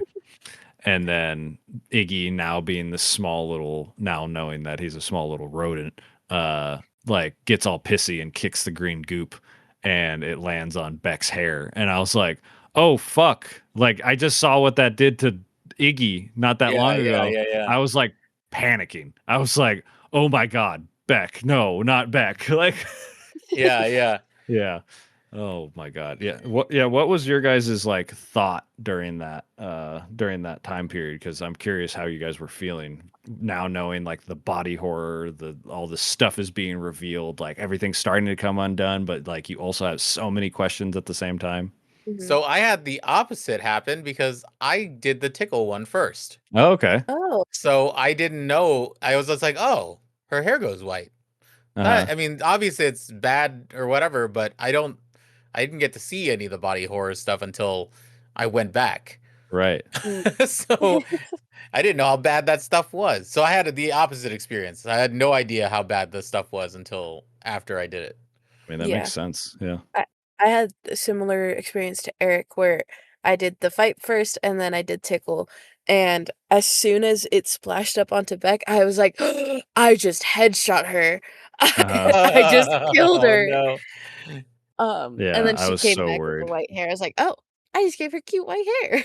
Yeah, And yeah. then yeah, she goes in then she goes and dyes it Eyes blue, which is real good look with the beanie. Yes. Yeah, that was great. I was real happy about that one. Okay, I'm glad we all panicked for Beck in our own ways. Like because I bet afterwards Chris was like, "Oh fuck." It could have been worse. It could have been it so much could worse. it could have been so much worse. But yeah, that's when we kind of talked about a bit. Oh yeah, we find out that there's conditions to Sharper Valentine's will. And Yes. then, oh yeah, that's the no time for fractured friendships is what Mrs. Thatch or Mrs. Hatch says to you when Mhm. she's like reading her book. So while Yes. you're dealing with the Rolo situation, she literally says no time for fractured friendships. And I was like, damn, girl, come on, just fucking telling us how it is like that. That's crazy. Oh yeah. Then so we get all this right. We get to we go to the this is when Rolo is still missing, and we go to the clubhouse or what is it? Mission Operating what control. mission control? Thank you. We go to mission control, which is their treehouse, and if you're quick, you'll notice that something's missing, which is Luca's winter coat. He no longer it's gone out of the corner, and Mm. so when you're in there, you are then accosted by Iggy, who has a fucked up face from getting kicked in the or getting thrown into the goop. Because for me, it looks like I ended up not going to. I had a dead end. It seems like with the dyed hair Mm. Beck situation. So this is where I'm going. So does this feel okay, or is there Yeah. somewhere we Good. missed? Yeah. Okay, Yeah. because it's hard, right? We bounce around so often. Like Yeah. that's why I was like, I joked before we started recording that I was like, I kind of just want to talk about this game and be like, just go play it. Like there's so much to do Yeah, and there's talk so about. much Just to go do. play it. And then you basically go there and you finally are like I'm gonna go because I you loop back here pretty quick. So what I'm gonna do is basically say the successful route because there's a route where you can't do anything and Iggy gets captured by the clipboards and the story ends Yes. there. Yeah. Yeah. But there's also if you run away, you take like a zip line into a Yeah. snowy area. And Jess, I need to hear what your first thought was going into from the fucking forest that we were just in into a Mhm. frozen tundra. Well, if you don't know, right now it is actively snowing, and I'm in a winter weather advisory. So I was like, "Oh, this is perfect. This matches." Because when I tell you it was snowing so hard this morning, oh, so I was like, "Oh, this matches outside my window perfectly right now." But Mhm. when we landed there, I was like, "What the fuck is this?" And I walked upwards because I saw that there was a path that went Yeah. up, and I saw, like, what I thought was a headstone, and I was like, "Mm, this is formatted like the house that I live in. This is formatted like the backyard where Luca's dad is buried. That's weird." And then I Mhm. leave, and I see the sign, and I was like, this is some alternate reality that we, like, teleported into. What Right. what is this?" Yeah. That was my first thought too. I didn't catch the that I'm very impressed you caught the tombstone and stuff too because I I like to dilly-dally before I actually do any, like, okay. serious stuff. Because I totally missed that at the time, and then going back, it's obviously really obvious because Luca also is making that realization with you as well. But yeah, I did. I was like, is this another like my first two questions I had like after the big chill was like, is this snowy area another Beacon Pines or a previous town? And yeah, it does feel like you went through a portal all of a sudden. You're like, what the hell? Yeah. Like, Because like you said, like Jess said, it layout is exactly the same.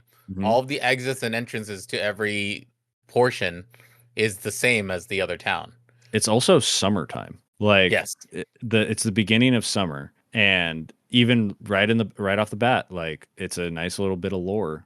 Like you go and get your sweater, and Luca's like, yeah, it's unlike unlike Characteristic. regular. Yeah, it's like it's a little cold for this time of year still, which Hmm. is weird. And I was like, okay, yeah. And then I was like, yeah, you find out like it's another Beacon Pines, and you're like, what the fuck? And then this whole time you're with Iggy, who like is your Hmm. bully basically, but Lucas doesn't really give him the time of day. He's like, whatever, because Lucas is very mature, as we've mentioned, and basically like Iggy's over here like saying like I feel empty, like I feel like nothing matters, like all this stuff. And I'm like, Iggy, oh my god, dude, what the fuck? I didn't think the like obviously bullies go through their own stuff and everything like that, but I was Right. like, I didn't think like I'm like feeling bad for Iggy and I'm like trying I want to protect Iggy with my life at this point. And then that's when you meet that's when you meet what is the character's name? Nat. Yeah. Nat. Which boy, was that a fucking random character that felt like I don't think you okay, he's one of four characters created due to a Kickstarter backer donating $1,000 Oh wow. No. to help design a main character. That's crazy. So that makes more sense why they just kind of come in and lore dump on you and then they're like, all right, I'll see you later. Yeah. Because they sure do give you a ton of lore and then never show up again. Yep. Yeah. I thought that was a little weird, but yeah, basically you fall asleep with Iggy, and I was like, we're definitely getting an ending here, right? This is definitely going to be a bad end where you Hmm. die, and then you get woken up by Nat, and basically like tells you like all about the source and what that is to their understanding, and basically explains that like this is the OG, this is the original Beacon Pines. And something went horribly wrong with the Valentine Corporation and it ruined everything and so they came back. They got everybody out to go to a hotel and they moved the fucking town. Yeah. They Crazy. made copies of everything they couldn't move Yep. and just moved the town. I was like, what do you mean? And Yeah. then the realization that they did not move Luca's dad's body Yeah. and he was been in the original Beacon Pines the whole time. And the fucking the panic in Luca of like, I've Right. been talking to no one this whole time. Like he's like, Yeah. you've been alone this whole time. You've been And cold. Oh, yeah, that was yeah, breaking my heart. yeah. That scene was unreal. And then like this game just being like as crazy as it is, all of a sudden I was like, wait, is his mom in this town right now? Like Yeah. that's where I was like, my head was going. I was like, is she living in this town? Like I was like, is Nat gonna take us over to his mom somehow? And she's been here the whole time, like living for somehow. And then we get to probably the like legitimately the saddest part of the game for me, Mhm. which was when you get like caught by what the hell is his face? The hyena. Er, Yeah, William Kerr and the clipboards Yeah. because you find the source and it's a hole where the fountain is, which the fountain has been mentioned multiple times throughout the game by the people trying to perform Operation Sparkplug, which is the diner owner, Mr. Hmm. Tulliver, and your grandma. And you're like, oh, maybe this is the fountain they're talking about because it's just cold, nothing but cold coming up. And then like you basically get in a situation where Kerr and Iggy are hanging off of the edge of the hole for the source, and we don't know how far down the hole goes, Yeah. but basically Iggy is like, just let me die. And I was like, Iggy, Yeah, I know. no. Oh, so you like you go for it's such a like the narrative is so interesting because you go from just hating Iggy right off the bat. Yeah. It's like he is a bully. There's nothing else about him. He's Yeah, just he's just an a little asshole. he's a little shithead kid. But Like, then you spend some time with him, much like if you probably did in real life. Like you spend some time with some people, and they kind of come around to you, or you come around to them. Like you start to humanize this person, mhm. and then he just feels like it's not worth it. I was a mean person. I terrible. Like just let me go. the Yeah. line But it's that like had me in no, sorry. go no Uh, good. but the line that had me in shambles was Iggy saying, "Luca, let me do one good thing in my life." Yes. Yeah. Oh my Oh my gosh. god.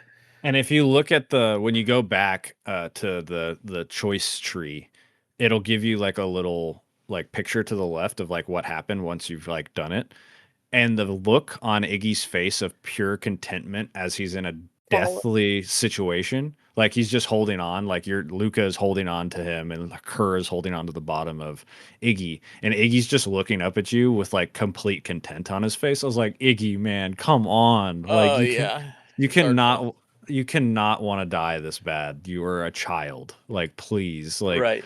and then you come to find out, because I think Iggy mentions it in this point. He's like, I just wanted to hang out with you, Luca. Yeah. Like, I just want to be your friend. Yeah.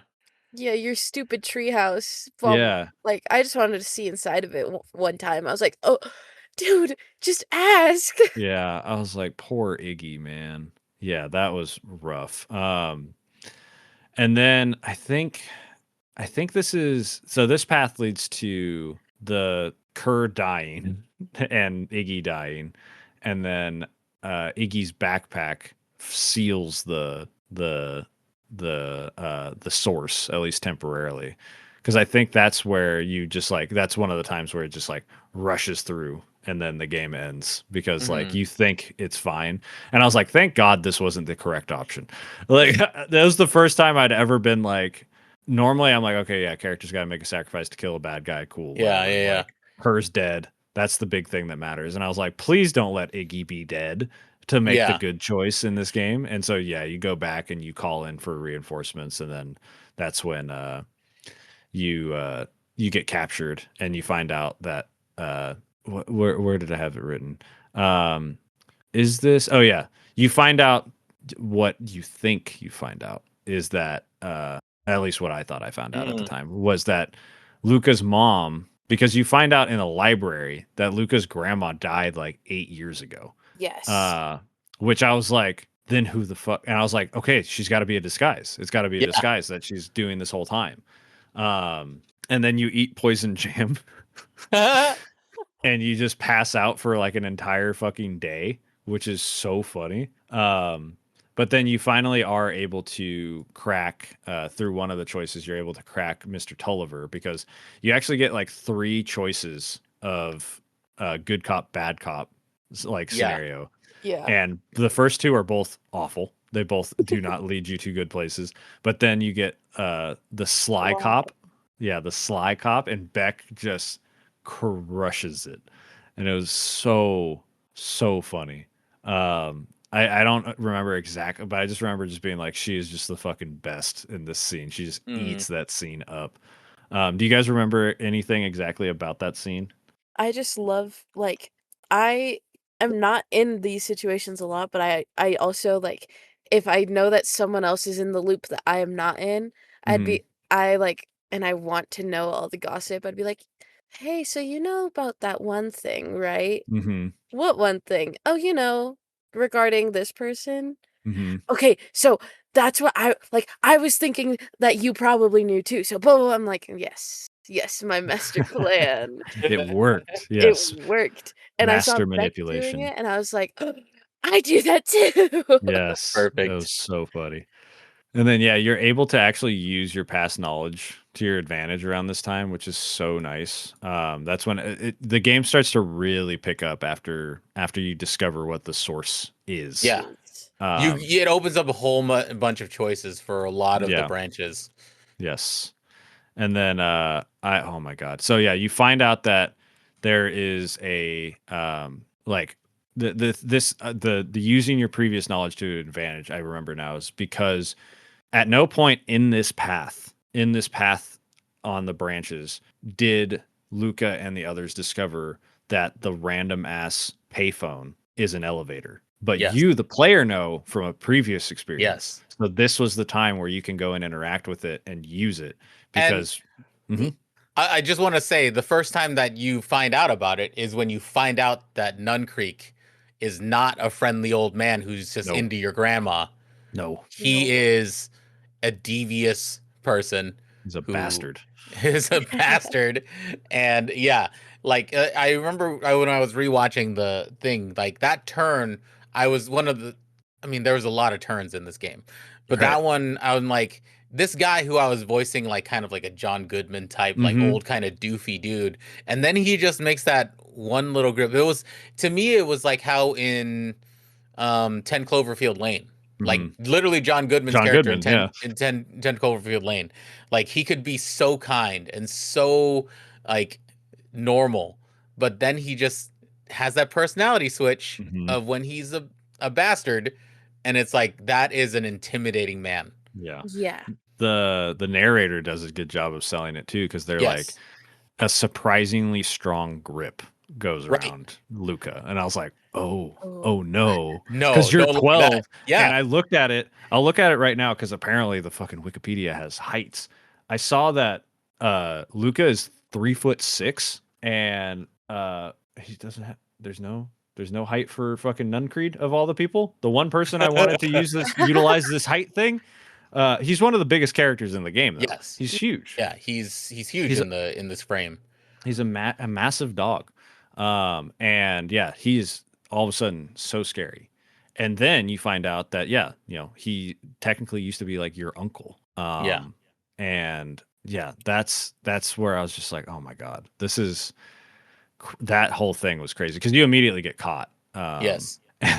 But then now going back to our previous timeline where we are using our knowledge and stuff like that. Yeah. We have Luke, it's Luca, Rolo, and Beck. The whole gang is together. And that's when you Yeah. know you're on the right path, is when everybody's together. Yep.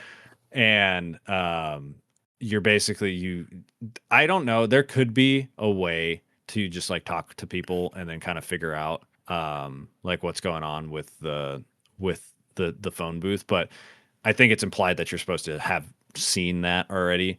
I don't think it's possible for you to have not at that point because I think you have to go that way Yeah. to get a charm that leads you to where you are, kind of thing, which is the biggest trick of this game. I think the biggest trick of this game is that it makes you feel like you're discovering things in an order that only you did, but Yeah. it's like, no, you like you literally could not have gotten here without having seen that previous Yeah. thing because you needed a charm to get here. But it's Yeah. so minor that you don't think about it. And it's a magic trick that happens every time. And I was like, Yeah. man, this is so good. They plant the seeds really, really well. They never telegraph, like I said, they never telegraph an ending to you, and they never Mhm. telegraph essentially like where the story is going to go. Yeah, it is so good. But so now we're down and it's very funny because you go down the elevator down deep down in the dark deep down and all of a sudden like you're in what looks like a laundromat is what it Yep. looked like to me, except there's just three giant holes in the wall. And the way Nuncreed just kind of comes out of it is so funny to me It's because really funny. because obviously the animation is limited and the way everything is like basically they have an articulation on their arms or legs and their head, and so he just kind of just goes whoop and just gets sucked Yeah. out. It like comes in, and when he leaves he goes out the same way too. But fucking Rolo, oh wait, have we even talked about the fact that Rolo He's at old. this point he's an It's adult? huge. Yeah, Yeah. I totally forgot because We yeah. totally glossed over it. There's so many things that happen in this game, Yeah, guys. honestly, it's totally fine too. Just like go play the game. But you do get a walkie-talkie and like you are able to communicate with Rolo a little bit. And he kind of because he's missing at this point, which we haven't even talked about his sister Roxy, who is like again, she can get it. Uh Yeah.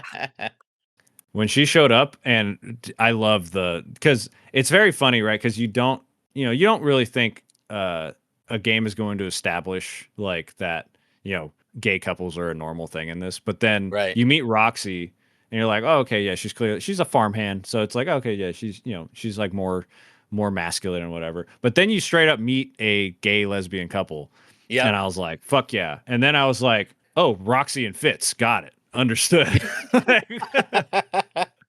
Got it. Because if I'm gonna say one thing, one critique of this of character design, Fitz made me very uncomfortable for whatever reason. Her design, I don't know if it was her big eyes and lipstick made me uncomfortable, Maybe. but there was just something whenever I saw her that I was just like, I'm a little uncomfortable. Uh, but That's everybody else funny. was great. But yeah, I did want to talk. Yeah, Rolo basically he fell into the slime, like full, like Mm, he Right. didn't fall into they the made slime. him drink it. Yeah, they made him drink a slime, and he just becomes a full ass adult at that point. Yeah. And he doesn't realize it for the longest time because he like struggles to get up the rope ladder into mission control. He barely fits through the hole and all that stuff, and he's all confused, but he never clocks the fact that he's like a whole foot taller. Uh, Yeah. Why are and my hands bigger? oh, Oh. apparently his species is a liger. Oh. Oh. Yeah, interesting. But yeah, we also haven't even mentioned the fact that like they do a fun like Animal Crossing voices of like the way characters talk. They do A have little like bit, little yeah. and it's very I do like the little style because that I bet that helped Chris because you can kind of be like, oh, that's their speech pattern Hmm. and that's their tone and stuff like that. That was just like a small little thing I wanted to mention right now. But yeah, so I just realized because I was like, we're talking about them being in the basically underground laundromat with the tubes, and I was like, pretty sure Rolo's an adult at this point, and we haven't Yeah, even talked about we that. haven't Yeah. even glossed it over it, yeah. But he calls Nuncreed a sidekick, and it triggers Nuncreed so much, and I loved that. I loved it so much. Oh, it's incredible. And then there's another really good line. Is there anything you guys want to talk about in that scene before we transition into like all three of them going to the original Beacon Pines is the next big thing? I just thought Uh, it was so funny that the password was underground. Um, oh my gosh, what was it? What was the password? It was like Underground, it's like underground. It's exactly what it is. That's the thing. yeah, Like underground, like chambers or something. Like it was just like literally that. That's the whole situation. I forget exactly what it that's is, but it was funny. it was just the name of what it was as the password, yeah. and it's And hilarious. it was just so funny that like Beck and Luca were like, "No, it's got to be like numbers." And then Rolo's like, "Oh no, that stands for his pharmacy. Like Hmm. we just got to go Yeah. there."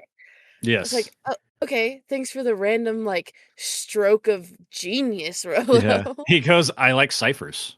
Like He was like, I just know how to do these. it was so funny. And it was so true because, like, yeah, he is the whole time, Rolo is right at every Yeah. stretch of the Yeah. like any point in time. He is right about everything, and it's so funny.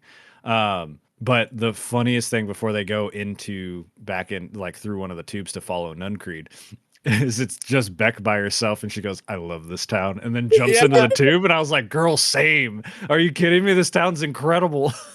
And it's so good because you've had the scenes with her where she's like, I don't know, I'm not gonna lay down roots here, I'm not gonna get comfortable, I move around, and now Now she's she's actually, fully in. Yeah. yeah. Oh, I was like, girl, same, dude. This town's incredible.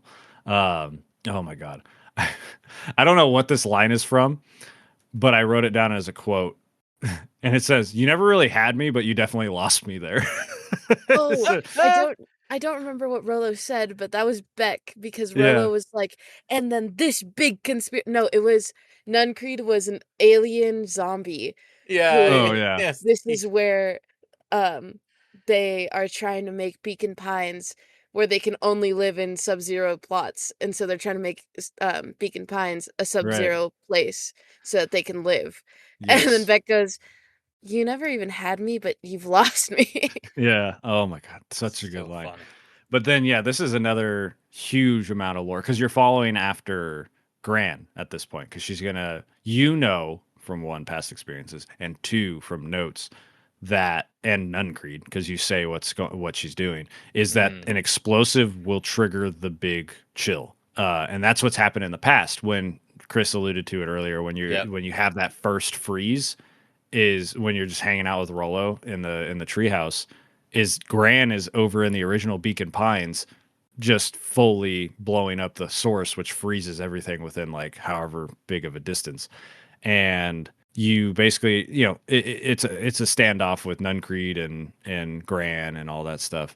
And you basically find out in this moment that it is not Gran, it's not your mom disguised as Gran. She got aged up, Yeah. Yeah. and I was like, holy shit. And what's so cool about this game is that my brain went, holy shit, she got aged up. And Yeah. then my brain immediately went to, because of a bunch of different lore drops that we've gotten throughout the game about Valentine's weird will and the fact that the heiress Uh-huh. had to take on a ward and all these different things. I was like, a character we haven't even mentioned, Solomon, So a little fucking Doberman Doberman? yeah, Doberman is like, I was like, he was de-aged. That's Yeah. fucking Valentine, wasn't it? Yeah. Yeah. And that's what's so cool about this game is that you The get this moment. reveals, yeah, They are just, so satisfying. Once you yeah. piece it together, you're Hmm. like, they've been trying to tell me this the whole time. Yeah. It's Like the whole time, the insane. clues have been there. Yeah. And then I thought I don't know why I haven't been saying this, but I did write down the the tagline for this game, which I think is the best thing that it could be. I was like, this game is basically like a kid named Scooby Doo with time travel, like, Yeah. and because it felt like that. I was Yeah. like, we're just foiling every plot and using time travel, Yeah. and it's so good. Oh my god, yeah, it's so crazy. I cannot believe like Yeah, because I was like, this is. even thinking back of how I felt as I was reading all that stuff and like getting through the story to where you realize that Mhm, it is your mom who has aged up to be Gran, right? mhm, Because they give you that seed of like, oh, it could be someone else, it could be someone in disguise, could be someone you don't know, or mhm, whatever. Like, there's this secret stuff to it. She's like a secret agent or something like that that mhm, like is infiltrated your home. But it's like, no, by the end, you're just like, I that makes sense that she would try to come back, but she mhm, can't come back as herself mhm. because she knows too much and people know her. Yeah, she has a big old target on her back, Yeah. like huge target. Yeah, and oh man, uh, yeah, there's one thing that I did wish they added. There's multiple times that Luca has these conversations with his dad and a doppelganger that's aged Hmm. Yeah. up, and they're all black and just text. And I'm like, Yes. It's the dreams that he has. yes, Yeah. I wish they were animated with like at Hmm. least character art because I would love to see the dad thing. I can understand. They kind of keep him vague. The only thing you ever really see of him is the back of his head when he's in the memory. The fishing. Same with the mom, which obviously is important because they didn't want to reveal that the mom was Gran the whole time. But I wanted to see young Luca talking to old Luca. I think that would have Right. been really cool. That's like the Yes. only knock I can think about this game. Like literally only thing. And Mm-hmm. Fitz. But that's just me.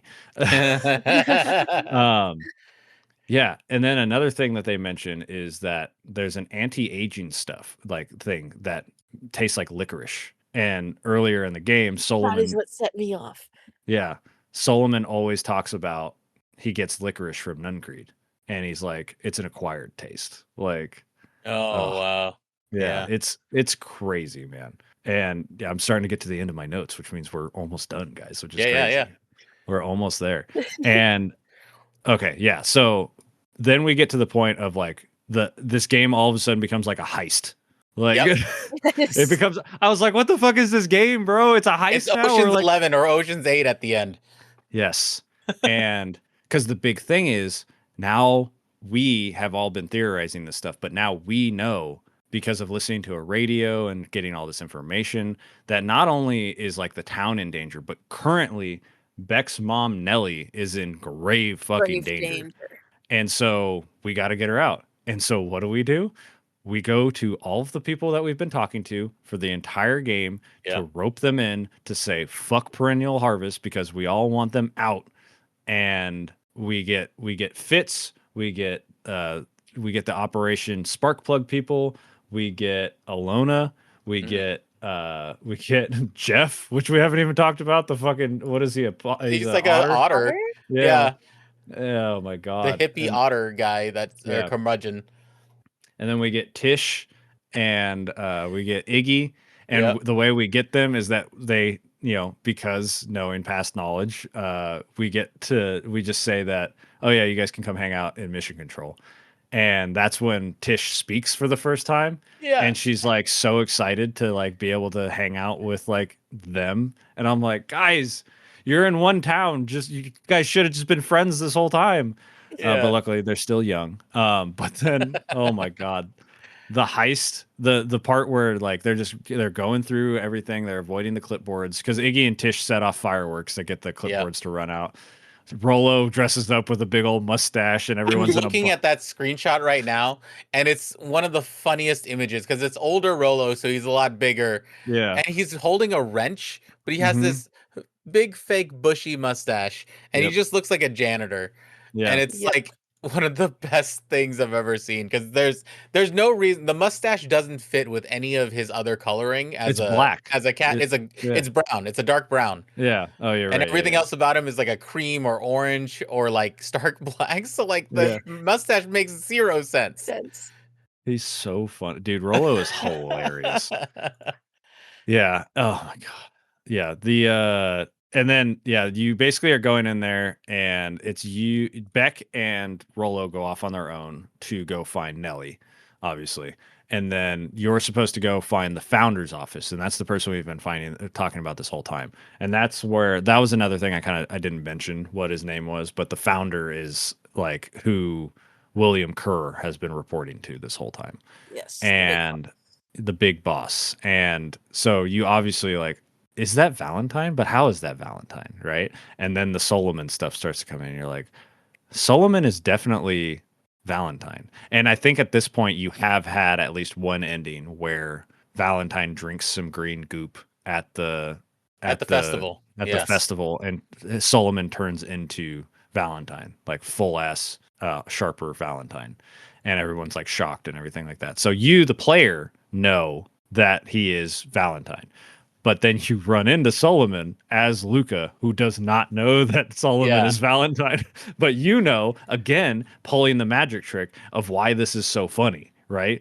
Because in any situation you just be like, that's suspicious, right? That's weird the way he's acting and like doing stuff. But it's fucking Sharper Valentine because of a previous thing that you had to experience to get to this point, right? Yeah. You had to experience that ending to get a charm that led you to where we're going now.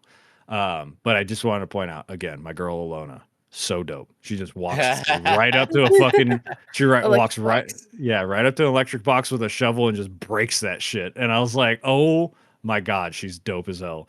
But yeah, I want to hear you guys' thoughts on that whole scene with Solomon in the founder's office. I just love that. I mean, the whole sequence we were talking about. I just love that everyone had their part and that everybody's part made sense Yeah. to their character. I that was the beauty of it for me was that everything that you've experienced up to this point shows you what these characters are capable of and what their characteristics would be able to do. So like every little piece of this Ocean's 11 heist that we're doing of this Mhm. building, everyone plays their part perfectly. Yeah. Yeah. And did you guys get got with when Valentine when you think he fucked up the stuff and got Rolo and Beck captured? Did you guys get got at that twist? For a second, but then I think so, I but I was like can't quite remember. I was like, because he hit the alarm, and I was like, "Oh my fucking god, why the Mhm. fuck?" Like, I knew, but I was like, "Dude, that just ruined the entire plan." And then I was like, Mhm. "Wait, there's gotta be more delinquency about this." Mhm. And then it Uh, showed that it was Roxy, and I was like, "Ah." Yeah. I know. I wanted to see Roxy absolutely just tear some fucking clipboards apart, and I thought that would have been so funny because she's fucking huge, bro. yeah, yeah. She is a big girl. And I was like, "Oh my god, she's so funny, bro." Yeah, that whole scene was I was like, "No, they fucking got him." And then so smart that it's them two. And so since they got captured and dealt with, now they're no longer looking for Beck and Rolo. And I was like, "Fuck, that's so good, man. That's Mhm. so good." I also Mhm. I also just really loved every single time that, Valentine's, like, plan got foiled, and he was like, What how'd you do that?" "Oh, Mhm. it's good having friends, it's good to have friends, it's good to Mhm. know people." I was like, "You Yeah. go, Luca." Yes. And then Valentine being all upset about the password being simple. Yeah, this is such an easy password. Well, maybe the founder just was, like, thinking ahead Yeah. and made it simple because he thought that no one else would be able to get to it. Yes. And it's Like, so that whole scene starts out being so funny because you're running through the hall and then Solomon comes out of a door and you're like, "Oh, Solomon, man, are you okay?" And then he comes up with some lie to make it seem Yeah, like yeah, he's yeah. captured. And then you're like, "Oh, I'm looking for the founder's office. Have you seen it?" And Solomon's like, "No, of course I haven't seen it. What are you talking about? Maybe it's down this hall." And then Luca goes, "What's that behind you?" It says the founder. Right. Oh, it's funny. Because and that's funny for you, the player, right? Because Yeah, Luca doesn't think anything of it. He might think, he's a sensitive guy. He might think Solomon's, a little distraught or whatever. yeah, yeah, yeah. And then you go in there and you're like, fuck Valentine so bad. Because if you look at the family picture, there are 3 darts thrown directly into Gus. And I'm like, what the fuck did this guy do? He just wants to be a gardener. Like this like Mhm. poor man. He didn't want to be a mayor. He didn't want to run the Valentine Corporation. He just wanted to be a gardener. And it's so sad. I was like, this poor guy. He doesn't smile once the entire game until the epilogue. yeah. And oh my God. Yeah, this is then you do get captured eventually. Beck and Solomon come to you and everything like that. And that's when you get your final choice point. And that's when you can use different charms to it's basically they're very funny. So you get it's basically Beck puts the vial behind her back and she like backs up into the desk and I was like, she's up to something. She's crafty. I know she's good. She's all right. But I was like, I definitely thought she switched the vials, but I was like, how could she have done that? So what did you guys choose first for the vials? I I can't didn't remember, so go ahead and yeah, I Jess. did Mischief first. Hmm. And it was really funny because it was like 3:30, and when my roommates came in from class, and he was just like watching over my shoulder, Hmm. and I'm like, "Yeah, it's just a fun game. Here, let me do this choice." And then I look over to Solomon and about Hmm. whatever name he want. I'm gonna call him Solomon right now because he was Yeah. Solomon That's drinking it. yeah. But I look over on my screen to Solomon, and I see it's like, oh, his face contorts and he starts changing. And I Mhm. just see him start to expand, and I go, is he about to explode? Yeah. And then he explodes into confetti. Yeah, and then the other one, because there's 3 choices, right, in Yes, that there's scenario? mischief, junk, and mischief, junk. What's Is the it third one? is it I can't change? remember. Change, yes. Yeah, 'cause she puts pennies in there. Um, The unlucky penny. yeah, the unlucky penny, but that's the correct choice. The other Yes. one is she puts his ashtray stuff, which is hilarious to think that little Solomon has been smoking. Uh, because if you inspect the ashtray, it says that it was Like recently lit. warm, yeah. Yeah. And so, yeah, he grows up into Sharper Valentine and then gets blown away in dust. That one is so funny. I was like, damn, this is hardcore. And in every instance, I think William Kerr just runs away. Yeah. Mm. But yes, the correct choice is the unlucky penny that she places in there, which which is Mhm. very funny. He drinks it and he turns into a baby. Baby. Mm. Which is real nice because then I think the heiress just walks up and grabs him and like Yeah, she swaddles just him. picks them up. Yeah. Oh man. Yeah. And then like it, at first I was a little, then you get a nice little epilogue afterwards Yeah. of everybody kind of moving on, and the original Beacon Pines is still messed up and things like that, but they work on what they can work on and things like that. And I was a little bummed at first with how simple the ending was because it just kind of like ended right there, and then you get the Yeah. epilogue, which was nice. But I was like, no, it felt good. Like Yeah. in retrospect, it did feel nice to just kind of have it wrap up because you've been doing all this stuff, all this planning, all this Yeah. knowledge, all this learning, and things like that. That little bit at the end just kind of ties it up in a nice little bow of being like, no, Yeah, it's you get to over. see where all these characters go in kind of a sense, and like how the city heals or whatever, that sort of Hmm. thing, and just seeing the relationships form after an event like that where Yeah. everyone came together to defeat a foe and all Hmm. that type of stuff. Like, it was a really fun little epilogue to kind of learn Yeah. what goes on right after. And it's a situation where everyone's defeated and no one was harmed, which I Yeah. think is really, really Yeah. incredible given the severity of some of these deaths in this game. Yes. Yeah, Yeah. surprisingly, you would think that after all that, where you have your characters dying, other characters dying, you getting caught, or other people getting caught, like that somebody would have been dead by the end of this. Like, Yeah. Hmm. it felt like the natural progression, but they figured out a way that the thing could be solved by the power of friendship, Yep. as they say, and everyone survives essentially into the future. Yeah. And you get a Yeah. great, like, Beck has lived there now. You get a full year's time skip. Yeah.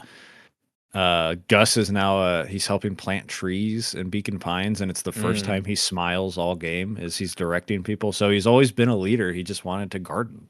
He just yeah. wanted to be in charge of planting trees. And I was like, oh, Gus, this poor man. And yeah, the epilogue is like I don't remember too much of it, but I just remember being because like I was so into it. I only took the one note of Gus smiling and I just being Mm, like, this is just so good and so nice and like Dawn gets a scholarship to go to school in the yeah. city Mhm. to be a reporter, and like all I want is a second game, honestly. I was like, I love this cast of people and I want Right. to know, like, take them out of Beacon Pines, sure, like take them somewhere else, but I'm Mhm. like, this is so well done and so fun that like the possibilities I feel like are endless for these characters. Honestly, the thing with this game, and the reason why I was so excited to talk to you guys about it, is that this game in my head is at the same level of a game as Night in the Woods. And I Mm, don't know Mhm. why it didn't get as critically acclaimed as Night in the hmm. Woods does. Yeah. Like, I recently just played Night in the Woods for the first time, like all the way through. I've watched Hmm. playthroughs of it. I think it's a wonderful, It's a wonderful great game. game. Yeah. But I do think that this one narratively is like just so intriguing, and the designs are so nice. Hmm. And you're just your the interest is piqued every single turn that this Yes. game makes. And I don't know why at that time Beacon Pines didn't like get into the zeitgeist as much as Night in the Woods does for people like us who play indie games. Yeah. The Yeah. other thing is Night in the Woods is long as hell. Yes. It's 9 hours, 12 hours for main and extra, and 24 hours for For completions. everything, yeah. It is long. I love that game. I played it on the Switch when it first came out. I absolutely adored it. It's on our list. It's one of those longer ones. It's pushing that Yeah. 10-hour mark. It's one that I'm kind of saving for a special thing, which is like, now Jess is further into college because it's got a thing about like Oh yeah, yeah, yeah. struggling So you kind struggling of with can't. college. Yeah. Yeah. And it's long, it's good, but it's slow. It's Like slow and very dense the in characters certain things. move so slowly. Like it took a long time, but I enjoyed the hell out of it. But this game was snappy, it was fast, it Hmm. was tight, and I think this game is way better than Night in the Woods. Like, and the Night in the Woods is great. I love Yeah. that game. But I'm excited for whatever sequel they're coming out with, or not sequel, the next game that they announced. But like, I need a Beacon Pines 2 or Dude. just whatever. Like, I Yeah. like whoever made this game. I need to look. Hiding Spot Games Yeah, I need to see did like. this. They have their next game is called Wicked Delights, which is a rhythm game, Oh damn, I'm a terrible rhythm with those. horror game, Okay, which Oh. I'm like, okay, I can what is see how that? that goes. Yeah. And honestly, from what I was reading on their site was that Beacon Pines started as a rhythm game, which I don't even Huh. understand how that would have been. Yeah. But now they're making a game called Wicked Delights, and I'm like, I'm in for whatever they want to do, man. Like, if they're gonna The give art me looks a great. narrative Oh, story that looks so cute. that is just as fun, and then they clearly know how to do music and stuff, like they're gonna give us Yeah. something cool. You know what, So Chris? You just sold me on that because yeah, doing a rhythm game with anything to the level of the yelling into the storm scene yeah, sounds. And then also I'm just looking at Forever Video, looks real yeah, great. Looks like it's set in the absolutely. early 2010s, the dying Hmm. age of video stores. I would be so down, man. This yeah.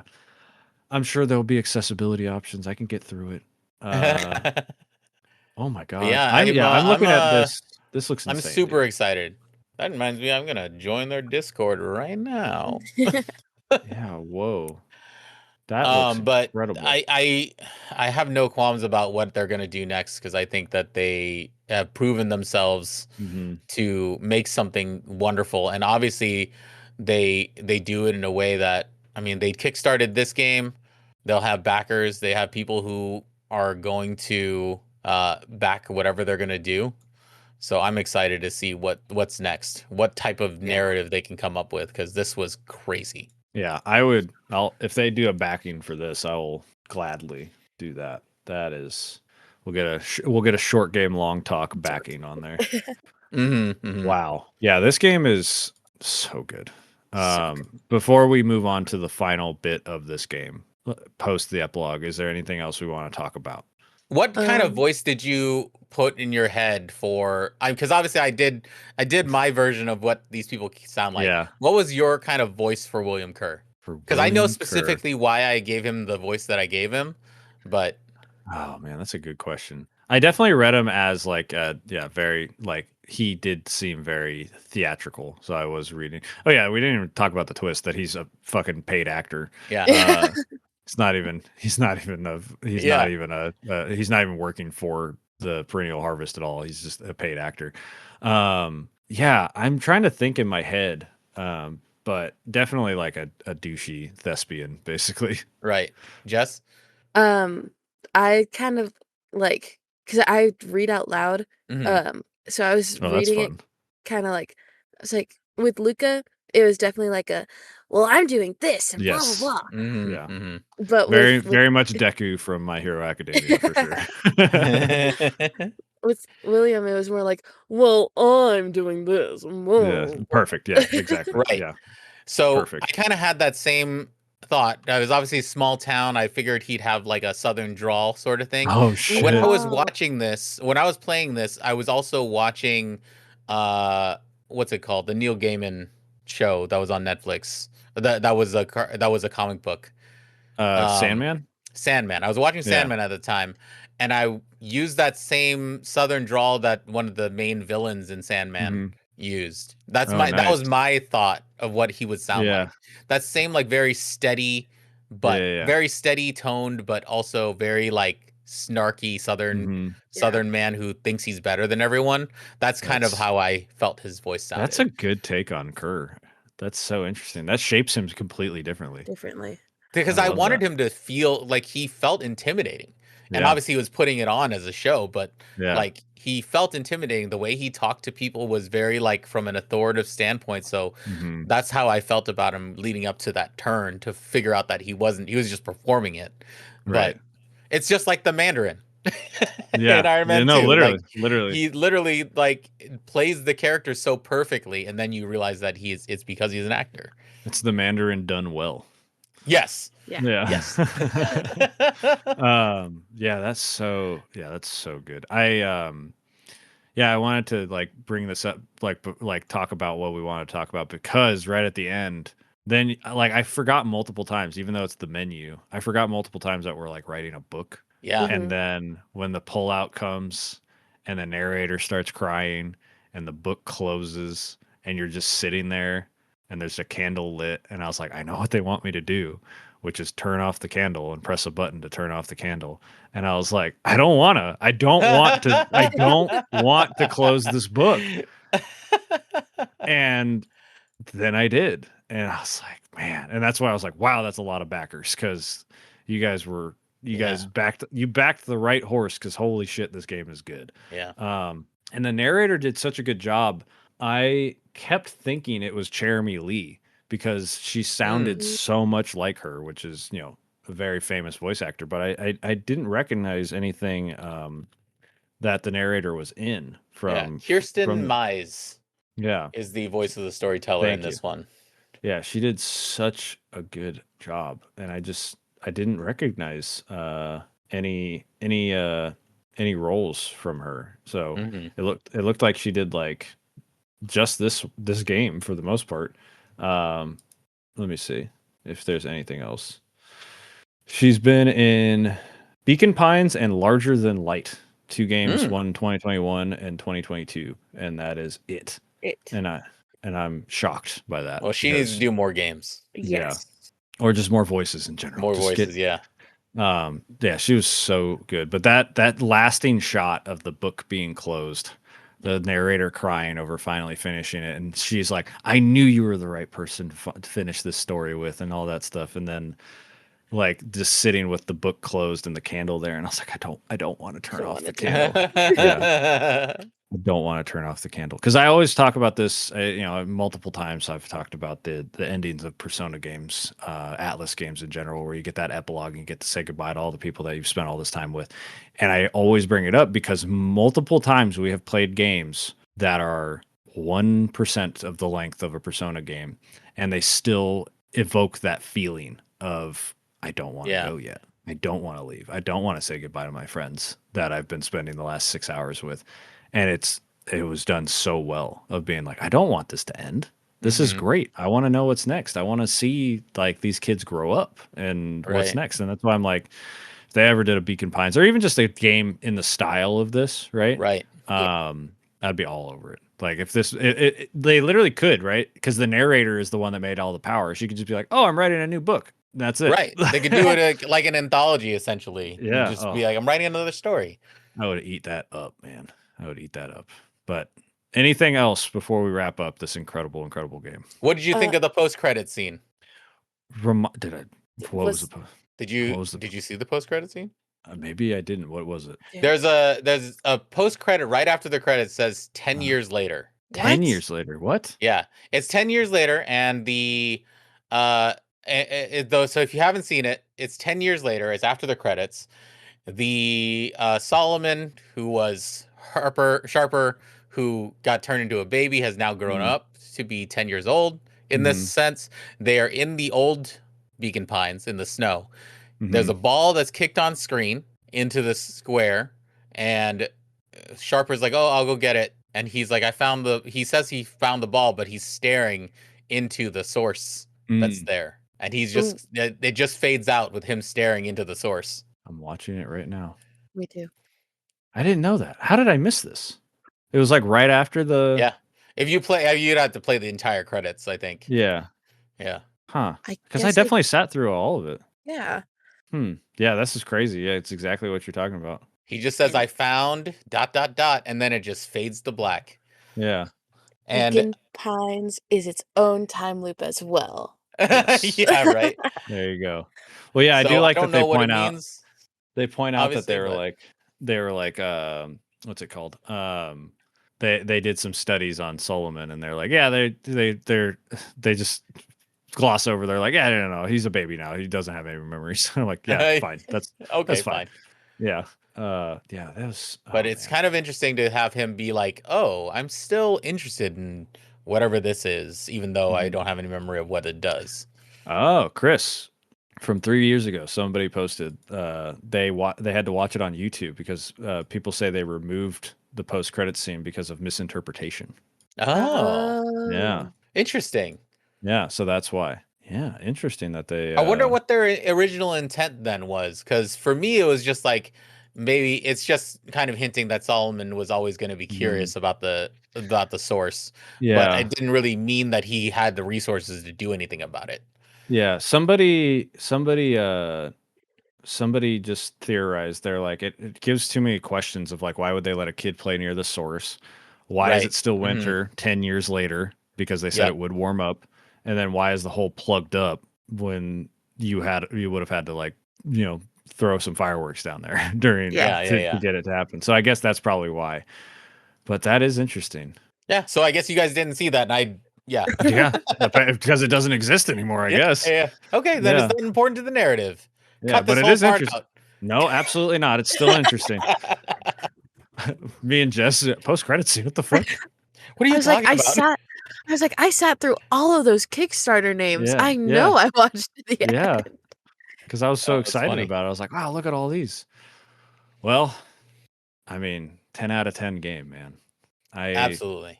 Wait. Oh, there was one last thing. Yes. That the I just post remembered. credits, No. the post In the credits. in the epilogue, Uh, um, Jeff made the phone booth a slide for oh my kids god, to with all the yeah, because there's one bunny that's pregnant the whole game, and then one Yeah. year later she has like 12 kids. Oh, it's Oh, so funny. that is and so funny. when you get to utilize that slide because Beck's moms made remade the tree Hmm. of his Mm. his dad's favorite tree so Yes, that they could replant it in the original Beacon Pines, Beck's which made parents, man. pulled at my heartstrings. Yeah. Hmm. Wonderful. Yeah, Beck's parents are incredible. They're so Yeah. good. Yeah, this whole game is just so good, man. It's gonna be really hard. Like I don't. So the theme of the year is cute. We don't really have a ton of games like chosen at the moment. So if you're listening to this, we're recording kind of when we can. We will, no matter what, get to the 10 mark at least for the year. So if you're in the Discord, go to join the Discord. It's in the show notes. We'll talk about that. If you're there and you think there's a game that's cute that we should play that's short, that's under like 10 hours, let us know because if you think there's a game out there that can beat this, I'm just, I This is a hard one to start with yeah, that being in mind. Like if you're yeah, trying to find competition for this, it's yeah. gonna be rough. It is going to be real hard because this is a ultimate story game. Obviously, we started with Duck Detective. We will get second Duck Yeah. Detective in here. Great fucking game, Great. Yeah. Yeah. incredible game.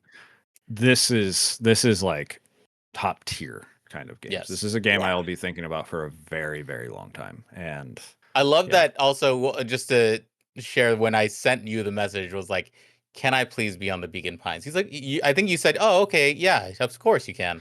oh And yeah, then I think you started playing and you're like, "I understand now why you yeah. want to be on the episode."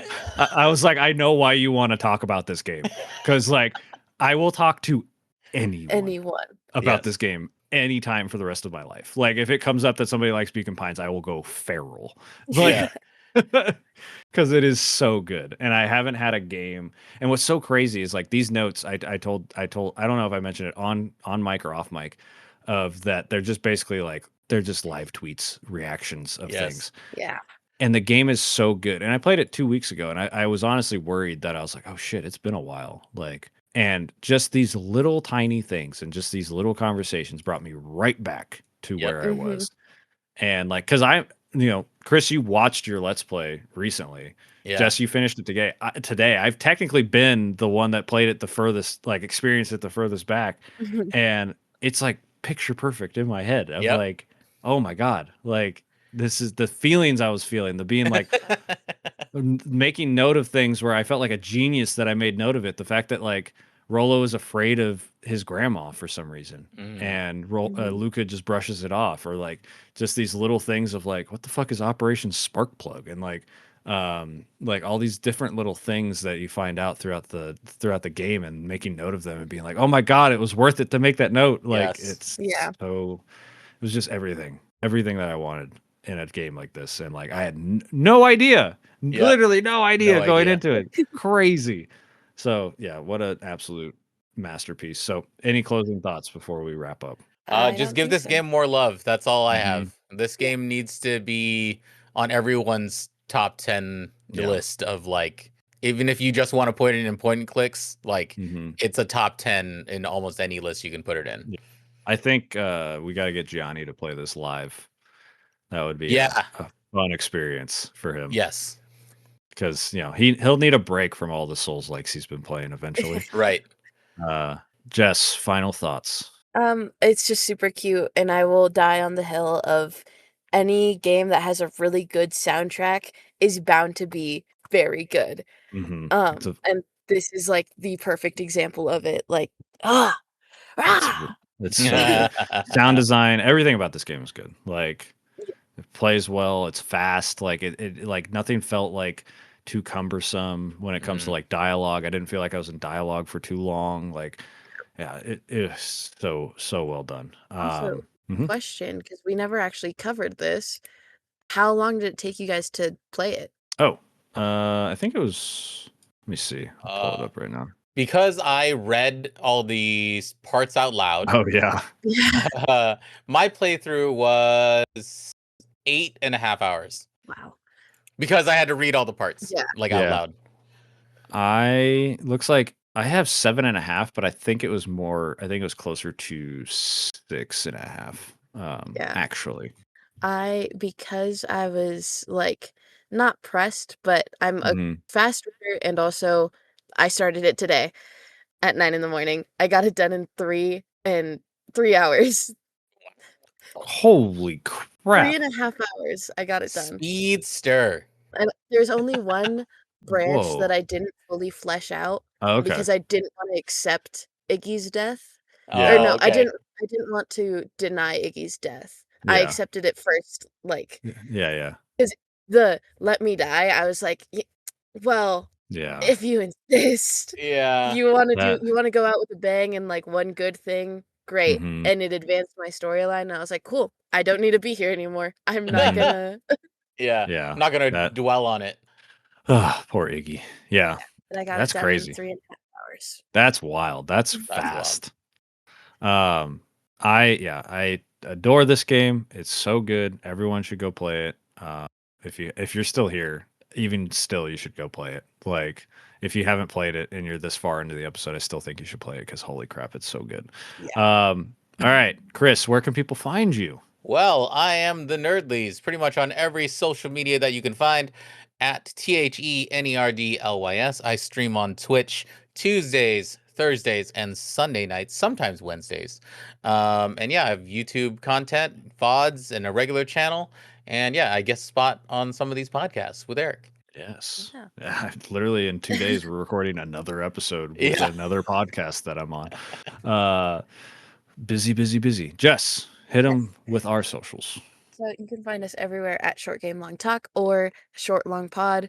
You can also find our Discord and all of our links at cody.pika.page, COTI period PIKA period PAGE. And that'll bring you to the links to the Discord, links to 70% complete, Mhm. Gianni, Heroic Headgear, Eric's channel where he Mhm. streams.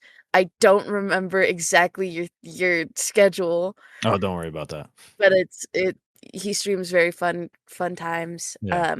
Horse Girls, if you're here. Yes, they're If you're here. here for the Horse Girls. And yeah. Yeah. And then we also have I think another big fan of this game is Oh, Kayla, who is yeah, also Pallets and Pallets and Pages. Pages. Yeah, you're I knew good. I was missing one. It's all good. I always forget one too.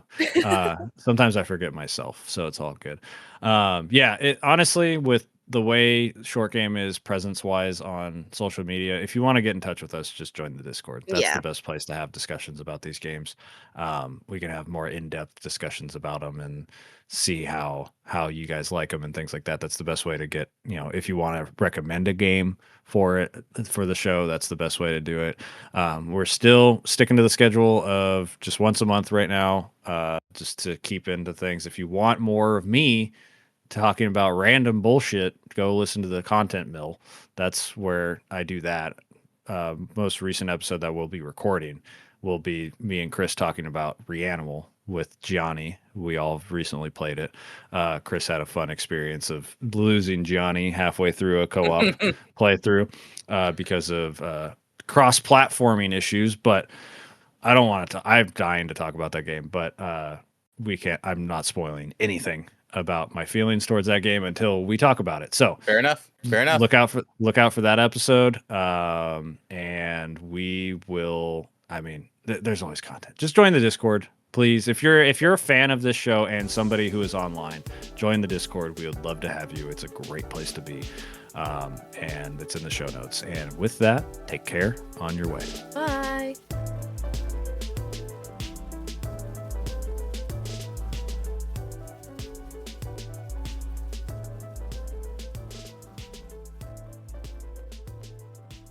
There was a entry that was potatoes, like a baked potato soup or something, like whatever it was. Mm-hmm.